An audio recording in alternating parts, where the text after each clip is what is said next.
Are you searching for the best in online black radio? Then go to blacktalkradionetwork.com, helping you filter through the noise. Real talk, black talk.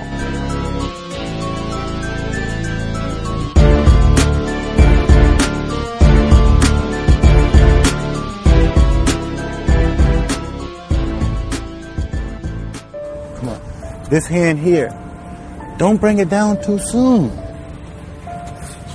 There you go, Serena. That's beautiful. Serena, knowing her the way I do, I saw her grow up.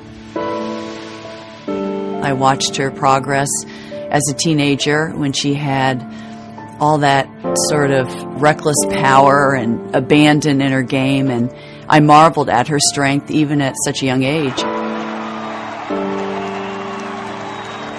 I think we all admire her greatness, and I also appreciate the fact that she wears her heart on her sleeve. You know when she's excited and elated and joyous, and you know when she's depressed and devastated, and she lets us in on her innermost emotions. And to do that in the public eye, I feel takes a lot of confidence, takes a lot of strength, and she has that.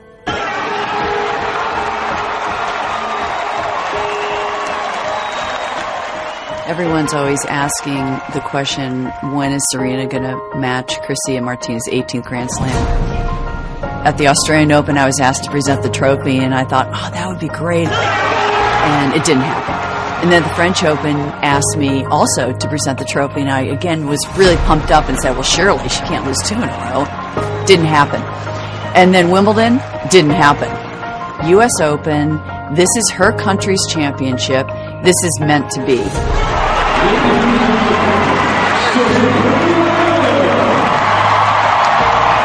I think history will remember Serena Williams as setting the most ridiculously high bar for women's tennis. And now she knows her place in history.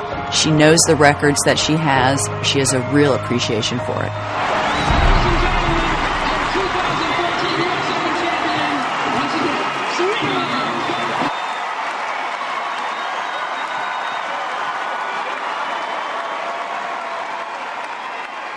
Context of White Supremacy. Gus T Renegade in for another broadcast, hopefully to share constructive information on the system of racism, white supremacy. Today's date, Friday, September 12th, 2014. So I have been told. Brand new book for our weekly study session. The voting was not close. We are starting Mr. Richard Williams, Black and White, The Way I See It, just published a few months ago. This time we'll be hitting a book just hot off the presses. Hopefully folks have a copy. Check it out. I've heard nothing but rave reviews. The little bit that I read before starting with the book this week sounded outstanding, and I'm really looking forward to getting into the book. The segment that we started off with, I'll probably be weaving in audio from some of the documentaries and things dealing with his daughters and how he's been perceived and talked about over their illustrious careers. But just the phoniness, that's kind of something to keep in mind as well. Kind of having this book where he goes through his life and his mom's life and what it was like when they were not famous and known all over the world, but just the outright phoniness, hearing suspected racists like Chris Everett and other folks talk about he and his daughters and how much they admire them and what have you.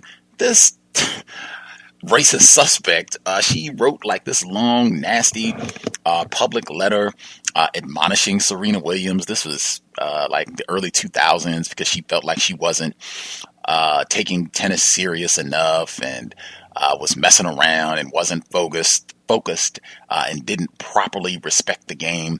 I think the article I posted in the Facebook groups, Martina Navratilova, another racist suspect, she had the same criticisms. You can even go and read some of the articles where she was kind of chiding Serena Williams even earlier this year. But at any rate, that's just something that I kind of keep in mind when I have the pleasure of seeing either of them play, most likely win. And when I hear people talk about Mr. Williams, I am going to make certain to include audio from the historic just incredible match at Indian Wells. The entire match is available online, where Serena Williams, I think she was 19 at the time, and was booed relentlessly, both she and her father. It is really one of the most despicable, disgusting scenes I've ever witnessed, and she still won the tournament. But that's the one where she has not played. She and her sister have vowed that they would never return. I'm going to make sure to include some audio from that as well, because that is just, it is quite a spectacle, but it's also an awesome illustration of codification, Black self-respect, Black love between a child and a parent and a sibling, as well as, regardless of what these trifling racists do, when you have Black self-respect, when you have Black people who care about one another, no match. White people do not want to see that. It's a sterling example. At any rate, I think this book will inform a lot as to how that moment came to be and how they all had the strength to persevere and deal with that nasty environment. At any rate, we will get started. Very much looking forward to the book, and hopefully we will have great participation as well. Mr. Richard Williams, Black and White, The Way I See It. Context of White Supremacy. Black and White, The Way I See It. Richard Williams with Bart Davis. For Julia Metcalf Williams, my greatest hero. I am the darker brother. They send me to eat in the kitchen when company comes, but I laugh and eat well and grow strong. Langston Hughes. Chapter 1. Wimbledon is a special place for me. It's the tennis tournament where my daughters, Venus and Serena, have won the ladies' single championship 10 years out of the past 12. Yet on that rainy Saturday morning in August 2012, anxiously looking down from our family box while Serena played her finals match on center court, I couldn't help thinking that we almost didn't make it here at all. Wimbledon is the oldest tennis tournament in the world, first played in 1877. It is the grandest of the 4 Grand Slams, including the French Open, the Australian Open, and the U.S. Open. It's the only one still played on grass, the game's first surface. The reason it was originally called lawn tennis. Yet, with the terrible illnesses and foot problems Serena suffered in the past year, I never dreamed I'd be watching her compete here for the championship. In fact, I feared I might never see her play again. During those dark days of her illness, there was actually a time I feared Serena was going to die. The doctors said they could not rule that possibility out. She had blood clots in her heart that could be fatal. I didn't know what to think or what to do. Then hope grew. But just as Serena started to recover, she got an infection in her stomach and had to have a drain tube put in to help her heal. This was after 2 surgeries on her foot and toe. My children have been the center of my life since they were born, so I was beside myself with pain and fear. I never thought about tennis during those gloomy days. I just wanted my little girl to live. When you see someone you love more than anything in the world, so close to death, especially your child, you'd willingly die to save her. All during the matches of the tournament, it was unbelievable to me that we were here. Serena felt it too. A few times before her early matches, she became a little shaky and nervous, and I had to remind her of her confidence and about being a champion. I wrote a poem to her. Step forward so you can see the light of day and know you are capable of conquering fear, defeating feelings of inadequacy, and rising above life's circumstances. One who is able to prevail is a shining example of power, strength, and confidence. It's just a matter of faith. I wanted Serena to understand that where she came from was great. Where she was going would be terrific, but right now she should be elated just that she was here. I told her to forget about winning the tournament or losing the tournament. You go out there and you put your best foot forward, I told her. Not the one you cut up. Put the other foot forward. It made her laugh. When Serena won the semifinal, I felt sure she would win the tournament. I didn't think anything could stop her now. Others were not so sure. I was walking the grounds before a tough match when a man said to me, "Your daughter could lose this next one, you know." I said happily, "No, it's impossible. She can't lose." "But it's such a tight match." I waved that away. That doesn't matter. It's impossible. I knew he thought I meant losing the match was impossible. I didn't mean that at all. Serena couldn't lose a thing because just her being alive and here at all was a miracle. Everything else was small by comparison, immaterial. When Serena played Jing Jie in the third round and the girl gave her such a hard time, I yelled out to Serena on the court, "Serena, relax and beat her like you did your sickness." She looked at me with a twinkle in her eyes and went on. She looked at me with a twinkle in her eyes and went on to beat that girl.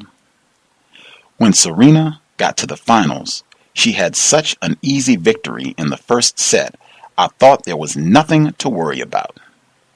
That's unusual. I'm like any other parent.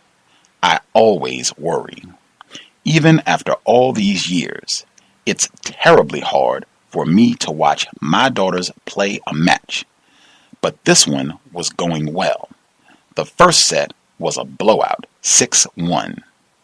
Then Serena faltered in the second and began making errors. Little by little, the set got away from her. She made small mistakes, a blown volley, a double fault, a down-the-line forehand long, and suddenly, Adzinka Radwanska broke her and evened the match at 1 set apiece. I hate rain delays, but this one gave me an opportunity to go talk to Serena. Venus went with me. There is a special champions area in the locker room, but I couldn't go back there, so Serena came out. We all stood in the lobby near the polished wood staircase that leads up to the balcony where the champions greet the crowd after they've won. It didn't matter that there were tournament officials and members all around us and thousands of fans outside. "Serena, play her the same way I would play her and you'll beat her," Venus told Serena. Serena listens to Venus before she listens to anyone. Venus is not only her older sister, She's the assistant coach, maybe the whole coach. Venus meant play her all out. Use your serve. Use your power. Think of yourself as a winner. Venus uses her big serve to pull her opponent wide and then blows her off the court with 3 or 4 strokes. She gave Serena a final hug and whispered, "There's nothing in the world that can stop you now."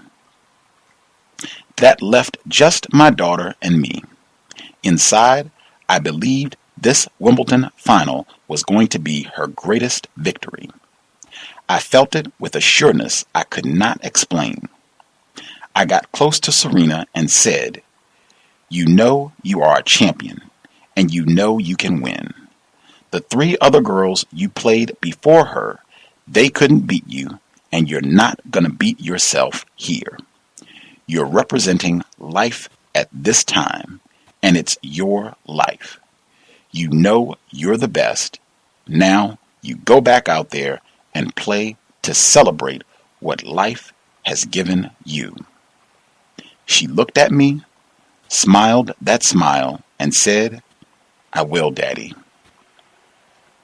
I gave her a last hug, and she went back to the locker room to prepare, and then back onto the court for the 3rd set. Back in the box, I kept saying, "Don't worry. Serena will win this match easily." Our family box was near enough to Radwanska's family that we could hear them yelling for their own girl. One of them said, "Can you believe how she's playing? She got a set on Serena. We could win this thing." I think some of the people in our box got a little worried. I tried to encourage them. It's the Williams way, my way, to take your trials and turn them into triumphs, to turn your contests into victories, to fight and never let anyone else define or defeat you. Down on the court, Serena looked up at me and smiled. I knew she had gotten the message. It was as if I could read her mind. I beat this sickness. I can beat this girl. And she did. Serena won the championship and raced through the stands up to the box to hug me and her mother and sisters. I could not keep tears out of my eyes. I had brought 2 pairs of very dark sunglasses with me so no one would see if I cried. I gave that right up. I cried deeply when she won, but not because of her victory. Serena had survived death. She beat back all the evil forces of hell and stayed right here and made this earth her heaven. I was so proud of her because I knew how hard she had fought to live, to give herself the opportunity to show how great she was once again.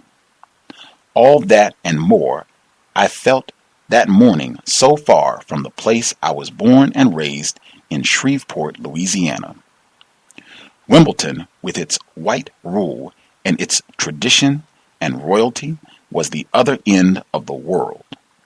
Yet, were things so very different?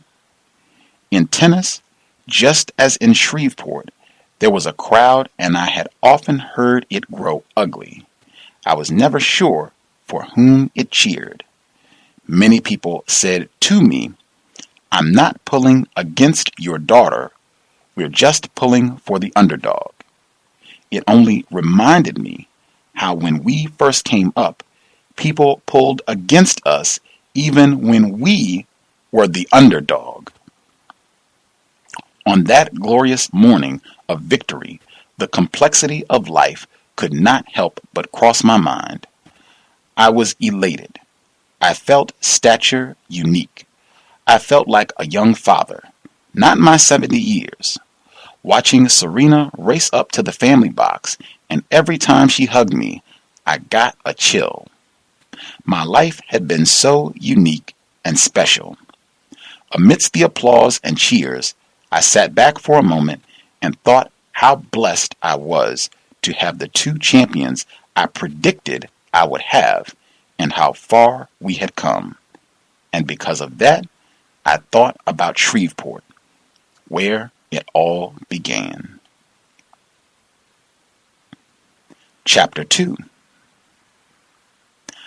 Lightning almost stopped 19-year-old Julia Metcalf that stormy day in 1942 as she raced the old mule cart down the muddy dirt road. Jagged, forked streaks tore across the big, dark Louisiana sky, and the thunder that followed pounded rain into her like a hammer. The labor pains were coming increasingly fast, spreading from deep within her swollen belly. She was thoroughly soaked, her clothes plastered to her body. She drove the mule harder. She had to get to Charity Hospital, miles away. It was the only hospital close enough that would treat Negroes. She flicked the reins harder. Giddy up, Midnight. She had first heard the distant thunder that meant a storm was coming earlier this cold and dark February day. She grabbed the cardboard box she used to collect her wash from the clothesline and lit out back before it hit. Without warning, the first labor pains crashed through her body. She grabbed the clothesline for balance and struggled to stay on her feet. A second wave of pain hit, but she continued to take her wash in, folding each piece carefully before placing it in the cardboard box. A sharp pain hit her in the stomach. She dropped the box and fell to her knees with a shriek. Contraction subsiding, she picked up the laundry and made it into the old house. Puddles of rainwater had already formed on the floor. She was accustomed to leaks in the tin roof. She always put pots and tins beneath them to catch the water. Later, she would use it to wash clothes or heat it on the stove for cooking or bathing. Rainwater was welcome in the house because it meant she wouldn't have to carry heavy buckets in from the well. Julia's life had never been easy. Her father, Harold Metcalf, had been born to sharecroppers in 1895 in Natchitoches, Louisiana, just south of Shreveport. When he was 21, he married Julia's mother, the former Julia Thompson, who had moved to Shreveport with her parents in 1914. They had 4 sons and 4 daughters, including Julia, who was named after her mother. The Metcalfs worked hard to make sure their children knew the word of prayer. Faithful believers, they put their trust in God and relied on Him to fill their needs. Harold read the Bible aloud every night. Even as a baby, Julia liked best to climb up on her father's lap and read along with him. She was his favorite, maybe because she saw things differently than the other kids. When white people set Harold's barn on fire and it burnt to the ground, everyone screamed and cried. Not Julia. She just shrugged. Why y'all crying? Ain't nothing we can do about that barn. It's gone and it ain't coming back. We just have to help Daddy build another one. That's all. Maybe Julia thought as she ducked a tree branch swept by the wind, that's why I was so calm when the pains first hit. She had gasped as a stream of water burst from between her legs, but just sat down in the rocking chair and rocked. She wasn't ready for the baby. She had no clothes, no diapers, nothing. Well, she thought, she wasn't ready, but the baby sure was. So she went to hitch up the mule without another word. She drove the mule hard, feeling the rain hit her, ducking flying leaves and dirt from the cotton fields around her. Years before, after half a lifetime of picking cotton, her father had decided to quit and make his living as a sharecropper. He made a deal with a Mr. Richmond to work his fields, part of his earnings going to pay off his right to own the land outright. Harold did not know he was making a deal with the devil. After years of paying for the land, Harold assumed the land was rightfully his and decided to go to Mr. Richmond to ask for the deed. His wife was frightened. She begged him not to go. If you make a big deal about it, they might tie you to a tree and whip the flesh off your back till you die.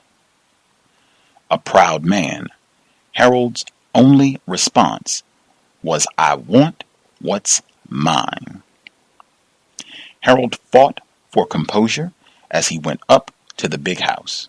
He held in his hand yellowed pieces of paper that showed each time he had made a payment and for how much. The deal was he could buy the land for $150. Harold's records showed he had actually paid that sum off years before. He knocked on the big white door, and a female house servant came and told him to wait outside while she fetched Mr. Richmond. Mr. Richmond was very tall, over 6 feet. His black hair streaked with gray. He had sharp eyes, one blue and one green, and a gaunt face, with high, hard cheekbones. He limped because his right leg was shorter than his left, and he wore boots with a special heel made to even it out. Mr. Richmond loved his black boots. They went all the way up to his knees. The boots were famous because he had a reputation for using them to kick Negroes in the head. He was proud of that. He used to tell people he could kick them in the head and the blood wouldn't even leave a stain. "Mr. Richmond," Harold began, polite but firm, "I was wondering when you gonna give me the papers for my land. I done paid you all the money I owe you, sir." Richmond's laugh held no humor.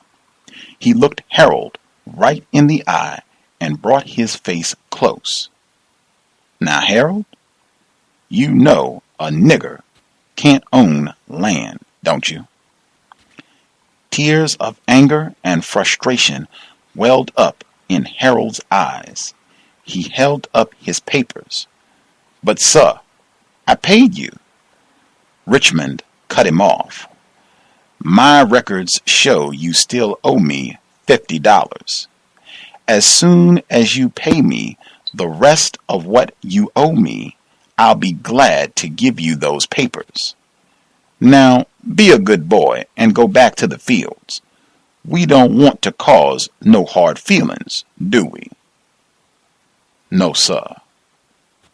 "You've been working for me too long for us to be enemies. I let your family live on my land for practically nothing, and you come to me with some nonsense about I owe you. Get out of here before I have your black ass whipped to death." "Yes, sir, Mr. Richmond. I didn't mean no harm. We still friends, sir?" Mr. Richmond smiled a cold smile and slammed the door in Harold's face. Harold was never the same after that. When he wasn't working or reading his Bible, all he talked about was leaving. A man can't go around letting people cheat him. It ain't right. It just ain't right. But he couldn't just ride off the Richmond land without a plan. It was surrounded by a fence, and both the front and back roads were blocked by gates. At night, Mr. Richmond put a lock and chain on them. When his family saw Harold was determined, fear set in. What if Mr. Richmond found out? What if he called the sheriff with his guns and dogs? But Harold would hear nothing about that. Every night he vowed to his wife, "Mama, I'll die before I stay on this land another day." But Harold, we got a home and you just want to up and leave? That's crazy. We ain't got nothing. And we don't own nothing. We don't even belong to ourselves. We belong to the white man. Now I'm going to take the children and go. If you don't come with us, we're going to leave you here. It was dark the night the Metcalf family packed up to go. There was no moon, no stars, nothing to betray them. They took only what they could carry and headed for the back gate. The Metcalf farm was pretty far from the main house, but the whole Richmond place was over 20 acres. Every sound startled the family. Every dog's bark seemed like it was meant for them. 2 black men in field hands garb were waiting with a wagon on the other side of the back gate. Harold and his family squeezed their belongings through a hole in the fence, and the men helped them lift their few pieces of furniture over it and into the wagon. They helped the children over too. They wanted to ride in the wagon, but there was no room except for their mother. The family walked for hours on dark and lonely roads. They jumped at every rustle in the woods. They knew they had to make a good distance because Mr. Richmond would be out looking for them as soon as he discovered they were gone, maybe as early as first light. They made it out of the county the first night and for several days moved from house to house, sheltered by other families, until they reached a community called Cedar Grove. There, Harold found a shack for the family and got some work. "Ho, mule!" Julia shouted over the wind and rain, flicking the reins sharply. Torn from her reverie, she smiled grimly and wiped her wet face. What a sight she must be! All her life she was told what a beautiful woman she was, all smooth-skinned and bright-eyed, with a beautiful figure. Just look at her now. Belly swollen with child, hair matted and drenched, mouth clenched in pain. Well, everyone said her best feature was her kind heart. Maybe it was. Making friends was always easy for her. She got a lot of attention, but she mused not all of it was the right kind. Well, her mother had warned her. It don't make no difference. You is innocent, girl. Lot of men gonna try and get you in bed anyhow. Lightning forked across the sky again, and thunder hit in rolling waves. The storm was all around her. The trees bent to the wind.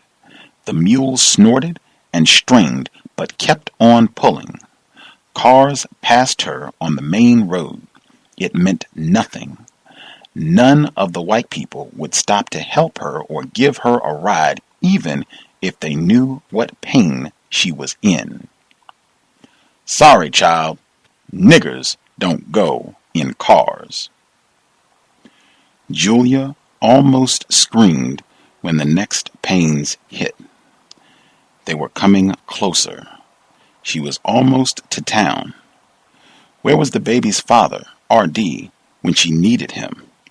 She wiped her arms across her eyes to clear them and gave a bitter smile. Where he always was. Gone.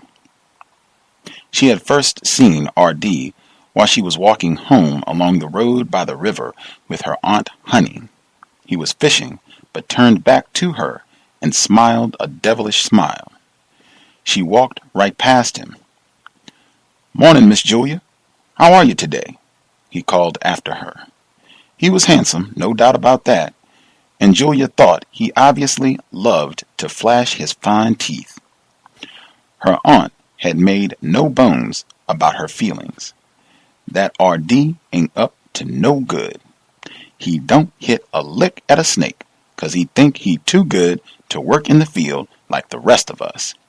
He call himself a music man, but he just hang out in them juke joints drinking moonshine." Curiously, that piqued Julia's interest. Her aunt continued, "I hear he can't play that old raggedy guitar worth a dime, and he sure enough can't sing. Don't let him catch his eye on you, little sister. People say he ain't got no place to call home.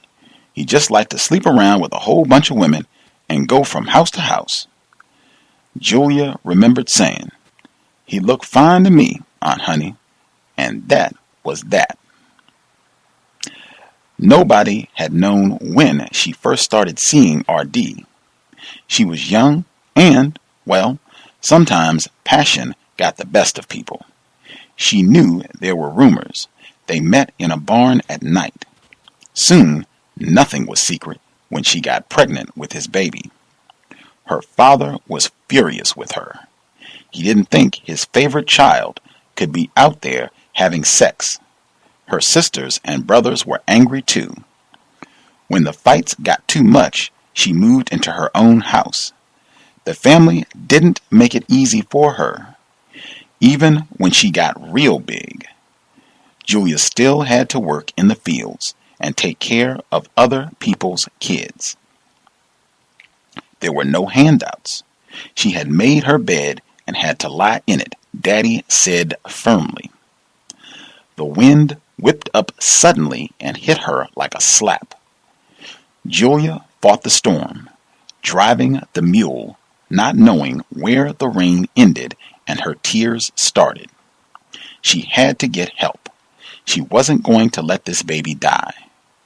Pain distorted her features, but she held on to the reins and surged Midnight forward. Suddenly, she felt a hard bump, and Midnight began to slow. She yanked the reins harder, but abruptly, the old mule came to a complete stop and sank to the ground.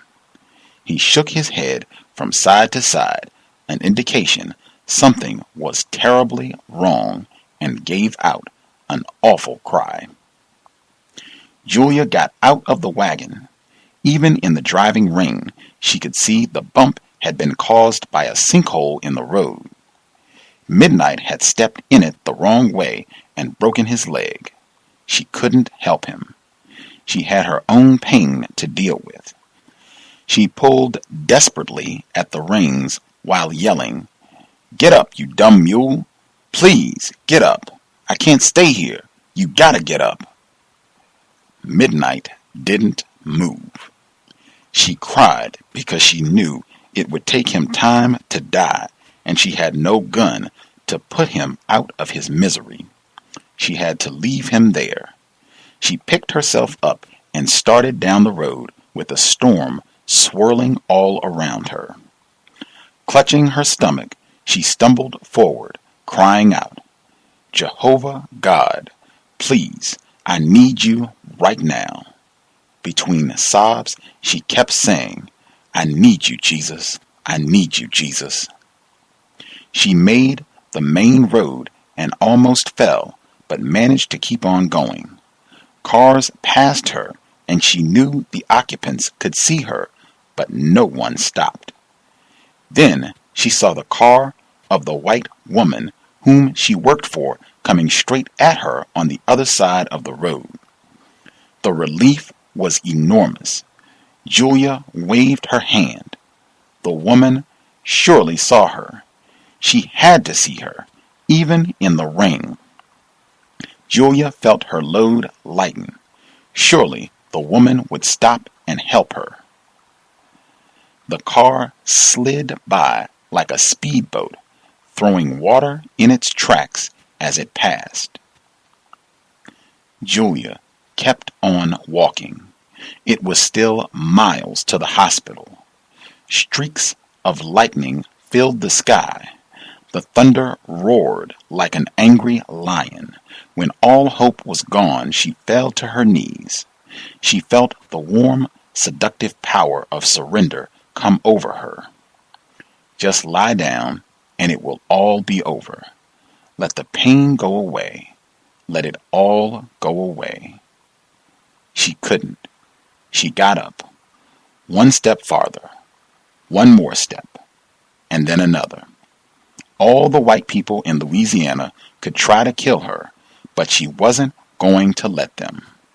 One more step, she told herself, and forced her feet to take it. Her baby wasn't going to die on this filthy road, even if God sent all the lightning and thunder in the world down on her. She prayed and she walked. One step farther, then another. When it was almost too much for her, she thought she saw a dim light in the distance coming toward her. Was it an illusion born of desperation? Was it another white person who would pass her in his warm car? Under her breath, she continued to pray. I need you, Jesus. I need you, Jesus. The light became brighter. It cast harsh shadows. Maybe it was the devil coming for her. She prayed for an angel. She never stopped praying. I need you, Jesus. I need you. An ancient, rusty pickup truck, coughing smoke from its exhaust, rolled to a stop beside her, and the old black man inside rolled down the window. Is that you, Julia? Do you need help? He slid from the cab and kneeled beside her. What are you doing out here, child? Some of those white fools could come along and rape and kill you. Julia wiped her face in the rain and looked at him without a hint of recognition. Julia, it's Mr. Leroy from church. I need to get to the hospital, she moaned. Oh, my lordy, child. You out here in this rain trying to have that baby? Lord have mercy. Come on, I'll get you to the hospital. Julia rose to her feet, and Mr. Leroy helped her into the seat next to him. She was shivering uncontrollably, but the truck didn't have any heat. Mr. Leroy pulled off his coat and put it around her shoulders, but it barely helped. She cried out, I'm so cold. Mr. Leroy reached down to the passenger floorboard of the truck and removed the blanket stuffed there to block the draft from the rust holes in the floor. He covered Julia as best he could and headed for the hospital. With the rain blasting against the windshield and the lightning flaring in the night sky, Julia laid her head back and fought the pain. Jehovah God, I need thee every hour, and I need thee right now. Put your arms of protection around us so we can make it to the hospital. And then, Jehovah God, help me to have a healthy baby. Make my heart strong so I can live to raise my child. In Jesus' name, I pray. Amen. The truck pulled up in front of the hospital. Mr. Leroy jumped out and ran around to help Julia out. He wrapped his arms around her and hurried her through the thick glass doors into the brightly lit hospital corridor. A nun came out from behind her desk and ran to them. Her baby's coming any minute, said Mr. Leroy breathlessly. You got to help her now. Julia felt the world slipping away as the nun ushered her toward a delivery room. She turned, and Mr. Leroy was still standing there, dripping water from his clothes onto the corridor floor, hat in his hands. Thank you, Mr. Leroy, Julia called back. God bless you. And you, girl, he said, and the baby. Julia Metcalf Williams gave birth to me. Richard Dove Williams, that night of February 14th, 1942. The truth is, but for her strength and the kindness of a stranger, my mother would have died that night, and I would have died within her, left on the side of the road by depraved indifference, racism, and cruelty. But we didn't die. It is now more than 70 years later, and I have walked a long road. I fought every hand raised against me in this world, and raised my daughters to become the greatest female tennis players who ever lived. I have survived my wounds and prospered mightily. What follows is my story. Chapter 3. Growing up in Shreveport, Louisiana, you knew what everybody knew. Black boys were big, strong, and docile. Black girls were domestic and kind. Either way, we were expected to work in the cotton fields without question, reservation, or revolt. When I was a child, Negroes flocked to the fields like obedient puppies to perform mind-numbing chores. Conditioned to inequality by violence and a lack of education, we accepted racial disparity and learned to fake contentment in a hateful and segregated America. The racial war in Shreveport in those days wasn't the only war going on. The Japanese bombed Pearl Harbor, and America entered the war just 2 months before I was born. It seemed to me the entire world was fighting while I grew up. World War II killed more people, cost more money, damaged more property, and affected the lives of more people than any other war in history. It also foreshadowed my own journey.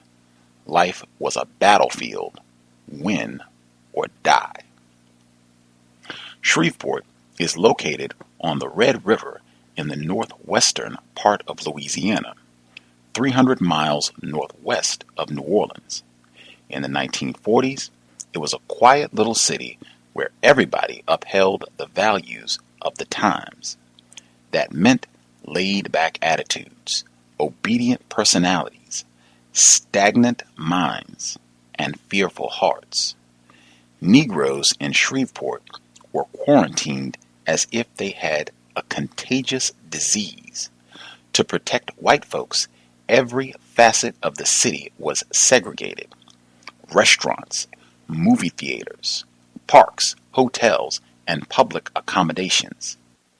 Negroes accepted it because whites had strategically subjugated their innate strength and character to keep them forever in darkness. Blacks lived in a small area in the city in filthy, old, run-down houses near the railroad tracks or in dirt road shanties in the woods. There wasn't much of a future in Shreveport. Too many young men got convicted of crimes, real or imaginary, and sent to the state penitentiary at Angola. Too many more were lynched, burned alive, or beaten to death, their bodies tossed into the nearby Red River. It was a terrible time. It was a terrible place. Young black girls had babies at an early age because white men raped them and then refused to acknowledge the crime, much less support them. My greatest fear was that one of my sisters would be raped, and I was always on the watch for their safety. Hatred fueled Shreveport. I often had to run from whites who tried to beat me up. I was chased with a stick, a bat, guns, and chains. My body has a lot of reminders of the violence I knew as a child. My nose was broken 3 times and my teeth were knocked out. I limp to this day because as a child I was stabbed in the leg with a railroad spike and an ice pick by members of the Ku Klux Klan. One of the white men in the general store demanded I call him Mr., and when I refused, I had to fight him and 3 of his friends. 2 of them wrestled me down and one hit me in the back of my head. I have a scar where he busted my skull open. It turned out to be a blessing because I didn't feel any pain after that. Not even when the 4th one jammed the railroad spike into my leg. I bled so much they must have thought they killed me because they all got scared and took off. My mother pulled the spike out when I got home. She told me it doesn't matter what happened. We all God's children. I wasn't so certain. In fact, as a child, I never understood why black people put their hope in God at all.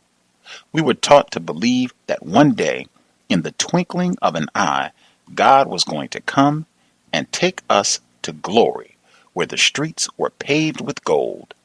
No more crying in the midnight hour, no more pain and suffering, no more disappointment, no more hatred, no more killings. I wasn't the smartest of children, but absolutely nothing in Shreveport led me to believe this was going to happen anytime soon. For that reason, it took a lot of courage in that spring of 1942 for my mother, Julia Metcalf, a young Negro woman, to have me out of wedlock. Whites scorned her for her sin of fornication. Her own people compounded it by ostracizing her. The real problem was her messing around with R.D. Williams, my father, a man with a terrible reputation for living off women and having babies all over Shreveport. R.D. was Mama's greatest weakness, the invisible man who impregnated her by night and disappeared from our lives by day. His Harry Houdini act eventually led to the birth of 5 children, 4 girls, Pat, Barbara, Penny, Faye, and me. I was the eldest, Richard Dove Williams, his only son. I never understood my mother's attraction to my father. The world may now see me as a famous man in control of his destiny, but no one knows how much my early life defined me as a child and later as a husband and a father.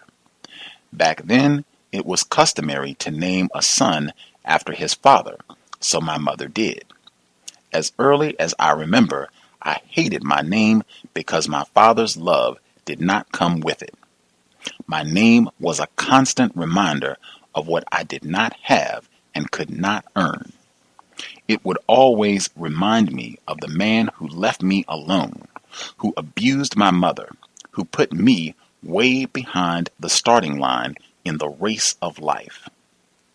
As a child, I struggled to understand why my father didn't want me and why he didn't love me. Even now, those questions remain. I am rarely comfortable with people or within myself, regardless of the respect I have gained. When I was a child, my mother understood how much pain my father caused me and tried to make up for it. In the bedtime stories she read to me, she made sure I knew Richard was a king's name. She told me it meant lion-hearted. It took a long time for me to accept my name, but I had to become what I believed I could be. I knew I would need a heart bigger than a lion's to make something of myself, a heart at least as big as the world that hated me. My father publicly admitted I was his child, but never made even the slightest effort to forge a bond between us. His presence in town was tantalizing, a father so near and yet so out of reach. As much as I tried to accept that, his rejection created a breach that would last for the rest of our lives. Yet every child wants to love his father, and back then I was no different. When I was in the 3rd grade, I started pretending he lived with us. One rainy day after school, I stood in front of the building in the rain for over an hour waiting for him to pick me up. He never came. After a while, my mom showed up carrying a homemade raincoat for me. "Sonny, why are you standing here in the rain?" "I'm waiting for my daddy to pick me up." She touched my wet head tenderly. "He's not coming. Let's go home." I struggled to love my father, but grew to hate him even more as Mama continued to let him come over and make babies inside her. She used to say she was accustomed to a big family. After my last sister, Faye, was born, I confronted her. "Mama, why do you let him keep doing that to you?" She answered angrily, "That's not your business, Richard." To me, it was. Something inside me needed to know why she allowed him to use her over and over again. I kept questioning her. Her response was always the same. Her face turned away, curt and angry. "It's not your business, Richard." Every day of our life was a struggle to hold on to hope, a struggle to live. R.D. never got any better. He never helped my mother or me or my sisters. It took a long while, but finally my mom saw that. One day when I questioned her, she seemed to take it more to heart and answered sadly, "I don't know why I let him do that to me." In time, she realized R.D. had no hope of ever changing. He didn't want us, and we didn't need him. My mother was all the strength we needed, the backbone of our family. To this day, she is my greatest hero. She taught us the importance of sticking together. She created special bonds with each of us. As time went on, I began to treat the very idea of having a father as a figment of my imagination. He wasn't real. Neither was his love. It's always been ironic to me that I was born on Valentine's Day because for many years, love was my most elusive quest. Throughout my life, I have tried to understand why it was so important to find someone to love me. My mother and sisters surely loved me, but I always felt something missing. It was something I would not find until I fathered my own children and had a family of my own. That was when my life truly began. There are many who think me a fierce, dominating, and controlling parent. Perhaps. Or perhaps I just know what it is like to grow up without a father's love and support, and in that see the reason why being a husband and father has been the most important and all-encompassing role of my life. Raising my children, fighting for them, and protecting them gave me the utmost love, pride, and satisfaction. Without doubt, of the many places I have been and the many jobs I have done, the opportunity to be a good and loving father will always be my greatest joy and most solemn blessing. Context of White Supremacy. Folks who would like to participate, feel free, chime in. The number to dial is 760-569-7676. The code is 564-943#. Press *6. if you would like to participate. That number again, 760-569-7676. And the code is 564-943 pound. Press star 6 if you would like to participate. I think at least some folks got an email earlier this week where they were trying to participate in the book study session and they were having some difficulty. So if you dial that number, make sure you have the correct number, the correct code. It's written on the Facebook page. It's written on the Black Talk Radio page. It should be in the description for the broadcast. Make sure you have that information correct. But if you have any other difficulties and you know you have the accurate information, drop me an email. Let me know. We'll see if we can figure it out. If you don't want to call in, or if you need another alternative, you can use the free Flash player. It's linked on the Black Talk Radio Network. You can just click the blatant black button center of the page that says call the program. If you are not listening at Black Talk Radio Network, just put in the following URL, tiny, and that's TINY, .cc/1 race, and that is the number 1. The address again is tiny, TINY.cc/1 race. When you put in that address, you'll see a link on the left side of the page that says Flash Player. Click that button. It will open a tiny window on your screen. On the top line,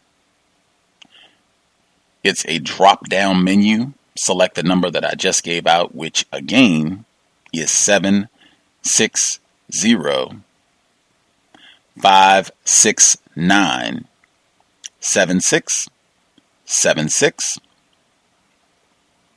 On the next line, it will ask for the code. That code again is 564-943. And then on the final line, it will ask for a name. You can click random keys. You can use a nickname, whatever you're comfy with. Once you get all that entered, click the green button.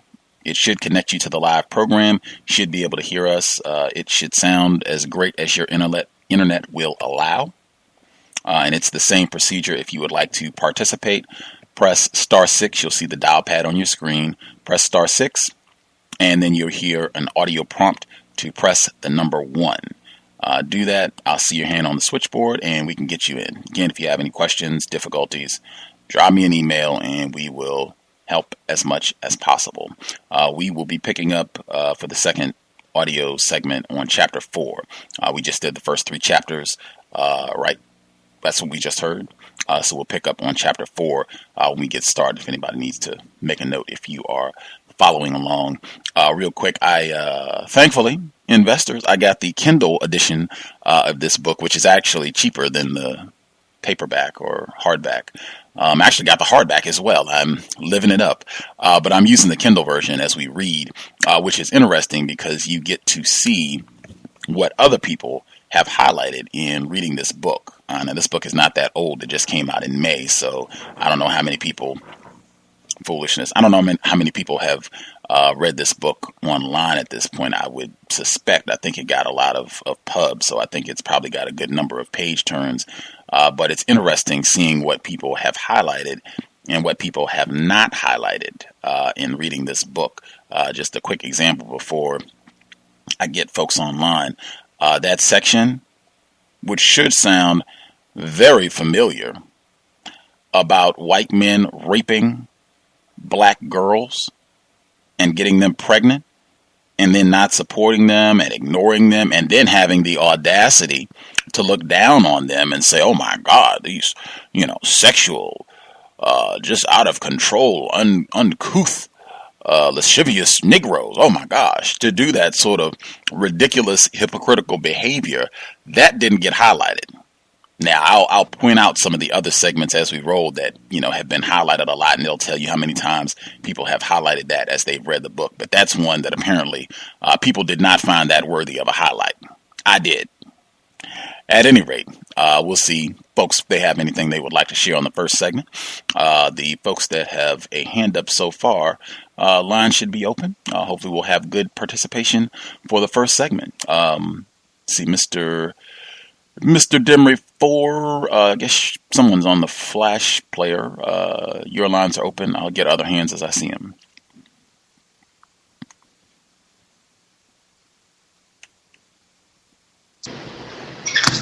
May I be heard? Yes, ma'am. Good evening, Gus, and to the callers and listeners. I just took a couple of notes. First of all, that at the beginning, the quote, I think it was by, was it Langston Hughes? That small piece that was in the beginning of the book about being the darkest but eating the most. Very profound, and I can relate to the way Mr. Williams had to live in order to get the most out of life, even though he was shunned through his life. He still got the most out of it. Going to the beginning of the book, where at the tennis match, when someone said to him that Serena could lose, I wonder if that was a white person, being the sport that they're in. Then when he said to Serena, when he was encouraging her and told her to beat the opponent like you did the illness, and I fast forwarded to her grandma when she had the resolve to live during childbirth. It was this kind of the same kind of resolve that Serena had to live and give birth to all of these victories. So I made that comparison as well. And I'm quite sure as we move on in the book, a lot more racist, white supremacist events will occur that we can see how it shaped Mr. Williams, his strong resolve to live and win. But I wonder if consciously, in his planning for his children, he chose that sport purposely in order to exact some sort of righteous revenge or some sort of righteous justice upon the white people that had done these things to him, the Klan, and to his mother as well. And that's all I had. I mute my line. Can I be heard? Yes, sir. Greetings, Gus. This is Noble calling in. And I thought the comments from the previous caller were terrific and outstanding. She made a lot of great points. I called in, kind of tuned in late, so I didn't really get a chance to catch up with the chapters. But just based on what she said, I drew a lot of inspiration from what she said when she was talking about fight and beat them like the illness. And I will recall it was I was listening to another person talking about another black person, another non-white person talking about how white people function like the white blood cells in the body and how they attack different cells in the body. And I just think that analogy, if that is correct, that would be a good way of explaining how white people behave. It's like based on their behavior globally, how they go to other nations and how they infect other nations with their propaganda and ideas and how they just wholly just destroy a nation and how they just come in and take over the women and rape the women. And I think even that has something to do with our biological system as well, as far as how white blood cells would affect the body and just attacking maybe attacking the sex organs. And then when you think about all the different foods they have out that's out now and how those affect different people's the male and the female's sexual organs, as far as the prostate and the ovaries. So I look at a lot of that comparison to white people as I think that they are a disease. I think they are, and based on them being genetically recessive, they basically represent a defective organism on the planet. And I recall Brother Polite when he was on the show. I think that was when he first came on the cows, and he was talking about conflicting in genes and how white people represent a conflict in genes, and how when non-white people have intercourse with them, how that really affects the genes of the future generations of the non-white person. And just with dealing with white people in general, I mean, when you come into contact with them, it's just not a pleasant experience. It's not going to be a beneficial experience, and it's just going to really tax you health-wise, a lot of different ways like that. So I just kind of drew a lot of that from what the previous caller was talking about, and also what she was saying about why he geared his daughters towards tennis. And I just think when you look at tennis, it's about going back and forth. So the opponent hits the ball at you and you hit it back. So it's kind of like a mental game. It's like chess. It's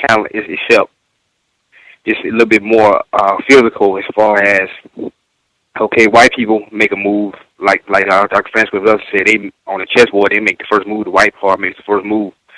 Okay, and what's the response to that? What is the black side's response to that? And I think when you look at tennis, okay, white people are constantly hitting tennis balls at us on a daily basis in the system of white supremacy. And they don't just hit one tennis ball. It's like they hit multiple tennis balls and white people on a daily basis. And it's like you're dealing with poverty, you're dealing with housing disadvantages, you're dealing with health deficiency, you're dealing with employment deficiency. These are all different tennis balls that white people hit at us on a daily basis. And it's like it's kind of hard to keep up, and it's kind of hard to return, and all of that. And I think that's just very in-depth way of looking at the way the whole system of white supremacy is laid out, as far as tennis is like going back and forth with white people, and it's to a point now where if non-white people, if we don't know why people don't understand the system, and we don't know that we are in a game or a match, or we are, like we said, we have enemies on the planet and they are white. It's like we'll just be receiving a whole lot of tennis balls. We won't be hitting them back. We'll just be taking a whole lot of losses. And those were a few observations I had for the time. And I'll meet my line there.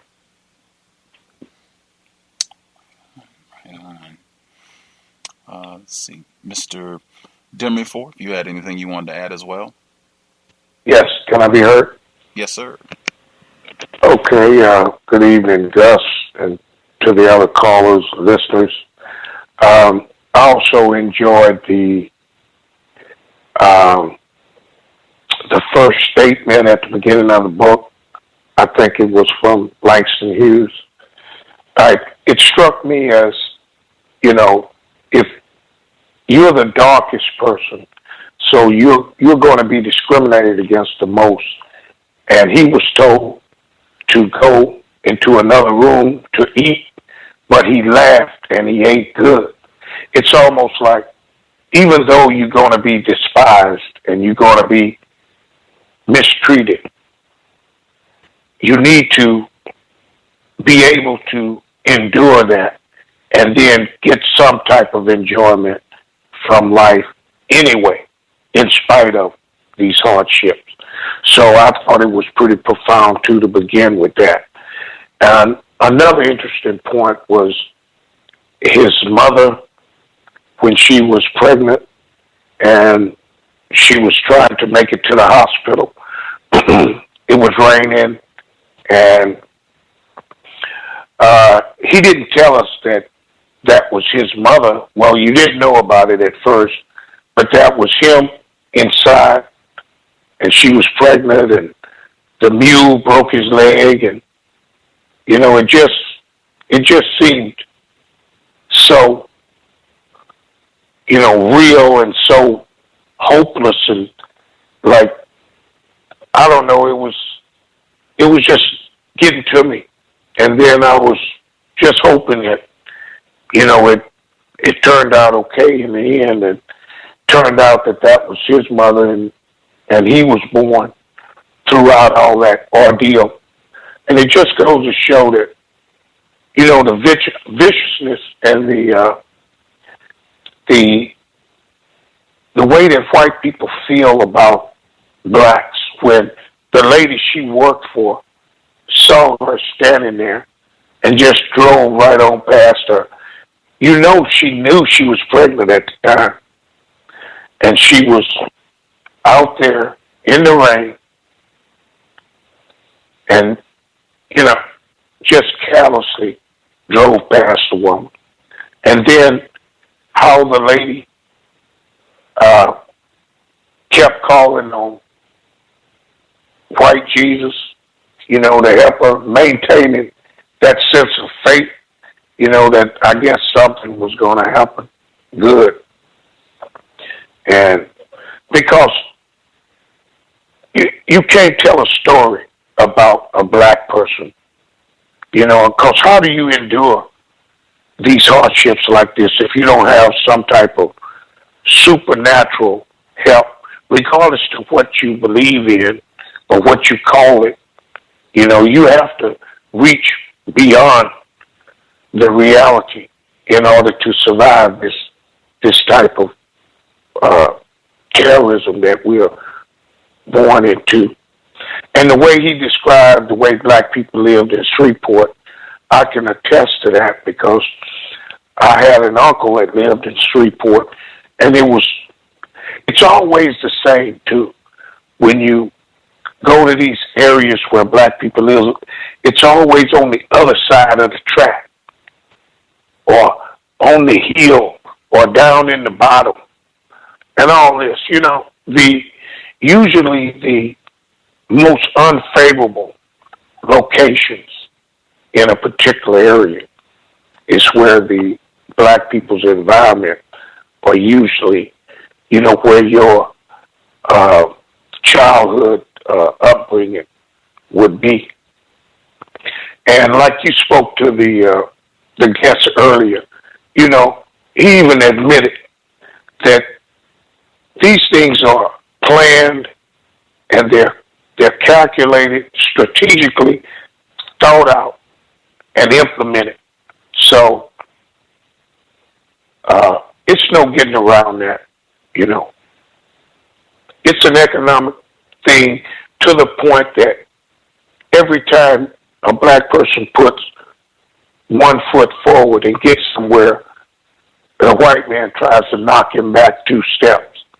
So I'm sure that those things that he endured when he was growing up influenced him later on in life and helped him to pass on part of that to his daughters, that helped them succeed on the tennis court. And hopefully next week I'll have my book and I can read along, but those are just some of the points that, I took from the reading. And I'll mute my line. Thanks. Right on. If the other folks listening in have comments, feel free to chime in. I guess people are tweeting as well. I have to check my Twitter @UntilJustice if you want to drop a tweet about the reading, and I can share that online as well. I guess to go back, the first comment that I made about the rape, that stood out for many reasons. We had Danielle McGuire as a guest on the program at the dark end of the street. This has even been a recurring motif in a lot of the books that we've had on the book study session. certainly with I Know Why the Caged Bird Sings, The Warmth of Other Suns, and talking about, I think that's almost verbatim when he says that my greatest fear was one of my sisters would be raped, and I was always on the watch for their safety. That is right out of The Warmth of Other Suns, and since this is in Louisiana, if memory serves, I think it was Dr. Robert Pershing Foster's character in The Warmth of Other Suns, who was in Louisiana, unless my memory is real off, but I think he too was in Louisiana, and that was a fear that was almost, it sounds almost exactly like what he stated, just being in constant fear that your mom, aunt, sister, daughter could be raped, and it's nothing that you could do about it. And I just, at least in my opinion, for that to not be highlighted, as I said, I'm with my Kindle, so I guess after a certain number of people highlight a particular section, it becomes available. So as you're reading it, you can see like, oh, okay, 15 people or 20 people or 100 people highlighted this and thought that this was important. This doesn't get highlighted in this book, and in general, this is something that gets greatly minimized. White people have no problem talking about black brutes and ogres, like O.J. Simpson or Ray Rice this week. They have no problem doing that. I even saw that Adrian Peterson has been charged with child abuse. They love having black spokespersons to make a black person the face of some sort of criminal behavior, but no one is a bigger rapist, sexual predator than white people, males and females, and that just gets minimized. People pretend like that hasn't happened at all. And I also wanted to make sure that I got in the few times that people do talk about white men, white women raping black people, it gets confined to slavery. He is not talking about something that happened in the 18th century, the 19th century. He's talking about things that happened in 1940s, 1930s, stuff that happened in some of the people who have been on our program in their lifetime. So that's just something that I would hope that people keep in mind and emphasize the impact that that has when you have a group of people that are just constantly under the threat of sexual terrorism and sexual abuse, how that warps your mind. And also, I guess just with that, if he's saying that his greatest fear that was one of his sisters would be raped, I do not know how he processes or what he thinks about Serena, Venus. They have been partnered with white men at various points in their lives. I have no idea how he would process that as a father, given that's one of the first statements that you get in this book very, very early on. That's one folks can ponder on. If you all have thoughts on that, I would be interested in hearing. Some of the other notes that I had just in terms of reference to other books that we've read, World War II, we just talked about that with I Know Why the Caged Bird Sings. Dr. Maya Angelou, Neely Fuller Jr. talks about that all the time. I think it's been, I can't even count up all of the books that we have done, Warmth of Other Suns, that have talked about the monumental impact of World War II in terms of displacing black people around the world and incorporating them in various facets, using them in different manners that they hadn't been before. Just huge influence. Always a good idea to study that. He used the term quarantine. I think it was Mr. Demery Ford was talking about how black people, we just were talking about that yesterday. Black people are always being moved around to some of the worst possible land, the least favorable areas where we want to make sure that the black people get quarantined. And that word stood out because the racist suspect who was on the program yesterday, Andrew Morton, that was the word he used when talking about black people in St. Louis being quarantined to this really bad area. And that's the exact same language that Mr. Williams used. And it had even more significance with all of the attention on Ebola right now, and that being stigmatized to black people as well. We got to make sure these black people are getting quarantined. I think it was even Mr. Demerford was talking about in D.C. when they had the African Summit a couple weeks ago. The white people were talking about the black leaders that were coming over here, black quote-unquote leaders, needed to be quarantined. Also, just wow, I took quite a few notes. I thought the passage, I guess number one, Jesus, because that's been huge. That's one people can kind of just rest on that for a minute. If you have any thoughts on Jesus, it seems like that he might be a dominant figure in this book as well, which was not something I was expecting off top, but shouldn't be surprised about that. I also thought the passage kind of at the beginning, I want to make sure I can give out page numbers, but I'm using my Kindle, so it might not be, it's probably not going to be very relevant. But at the beginning of chapter 3, he says, growing up in Shreveport, Louisiana, you knew what everybody knew. Black boys were big, strong, and docile. Black girls were domestic and kind. Either way, we were expected to work in the cotton fields without question, reservation, or revolt. When I was a child, Negroes flocked to the fields like obedient puppies to perform mind-numbing chores.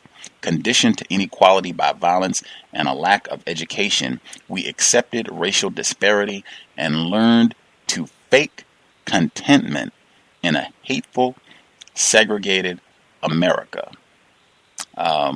Profound statement, in my opinion, on many levels. Faking contentment, I think that's something that we have talked about repeatedly, the importance of being honest. I'm even reminded when we did Warriors Don't Cry way back, I think that was last year, where Melba Batillo Beals, she's talking about the Little Rock Nine, where she was saying that they would go out and they would have to do these public appearances and they would have to smile and pretend everything was good and try to forget all of the pain that they endured from these white terrorists, their quote-unquote classmates, who abused them in a myriad of ways. I think that's something that is a common element to white supremacy, where we are not honest about how we have been abused and victimized, and we just have to fake contentment and pretend that everything is okay, and that has enormous psychological ramifications. He also says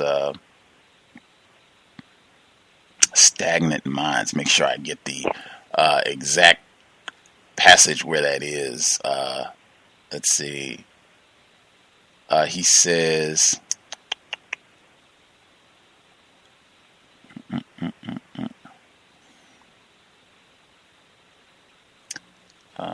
I'll find the exact page, but he said stagnant minds, where he was talking about this mind-numbing work that the black people had to do under these horrific conditions.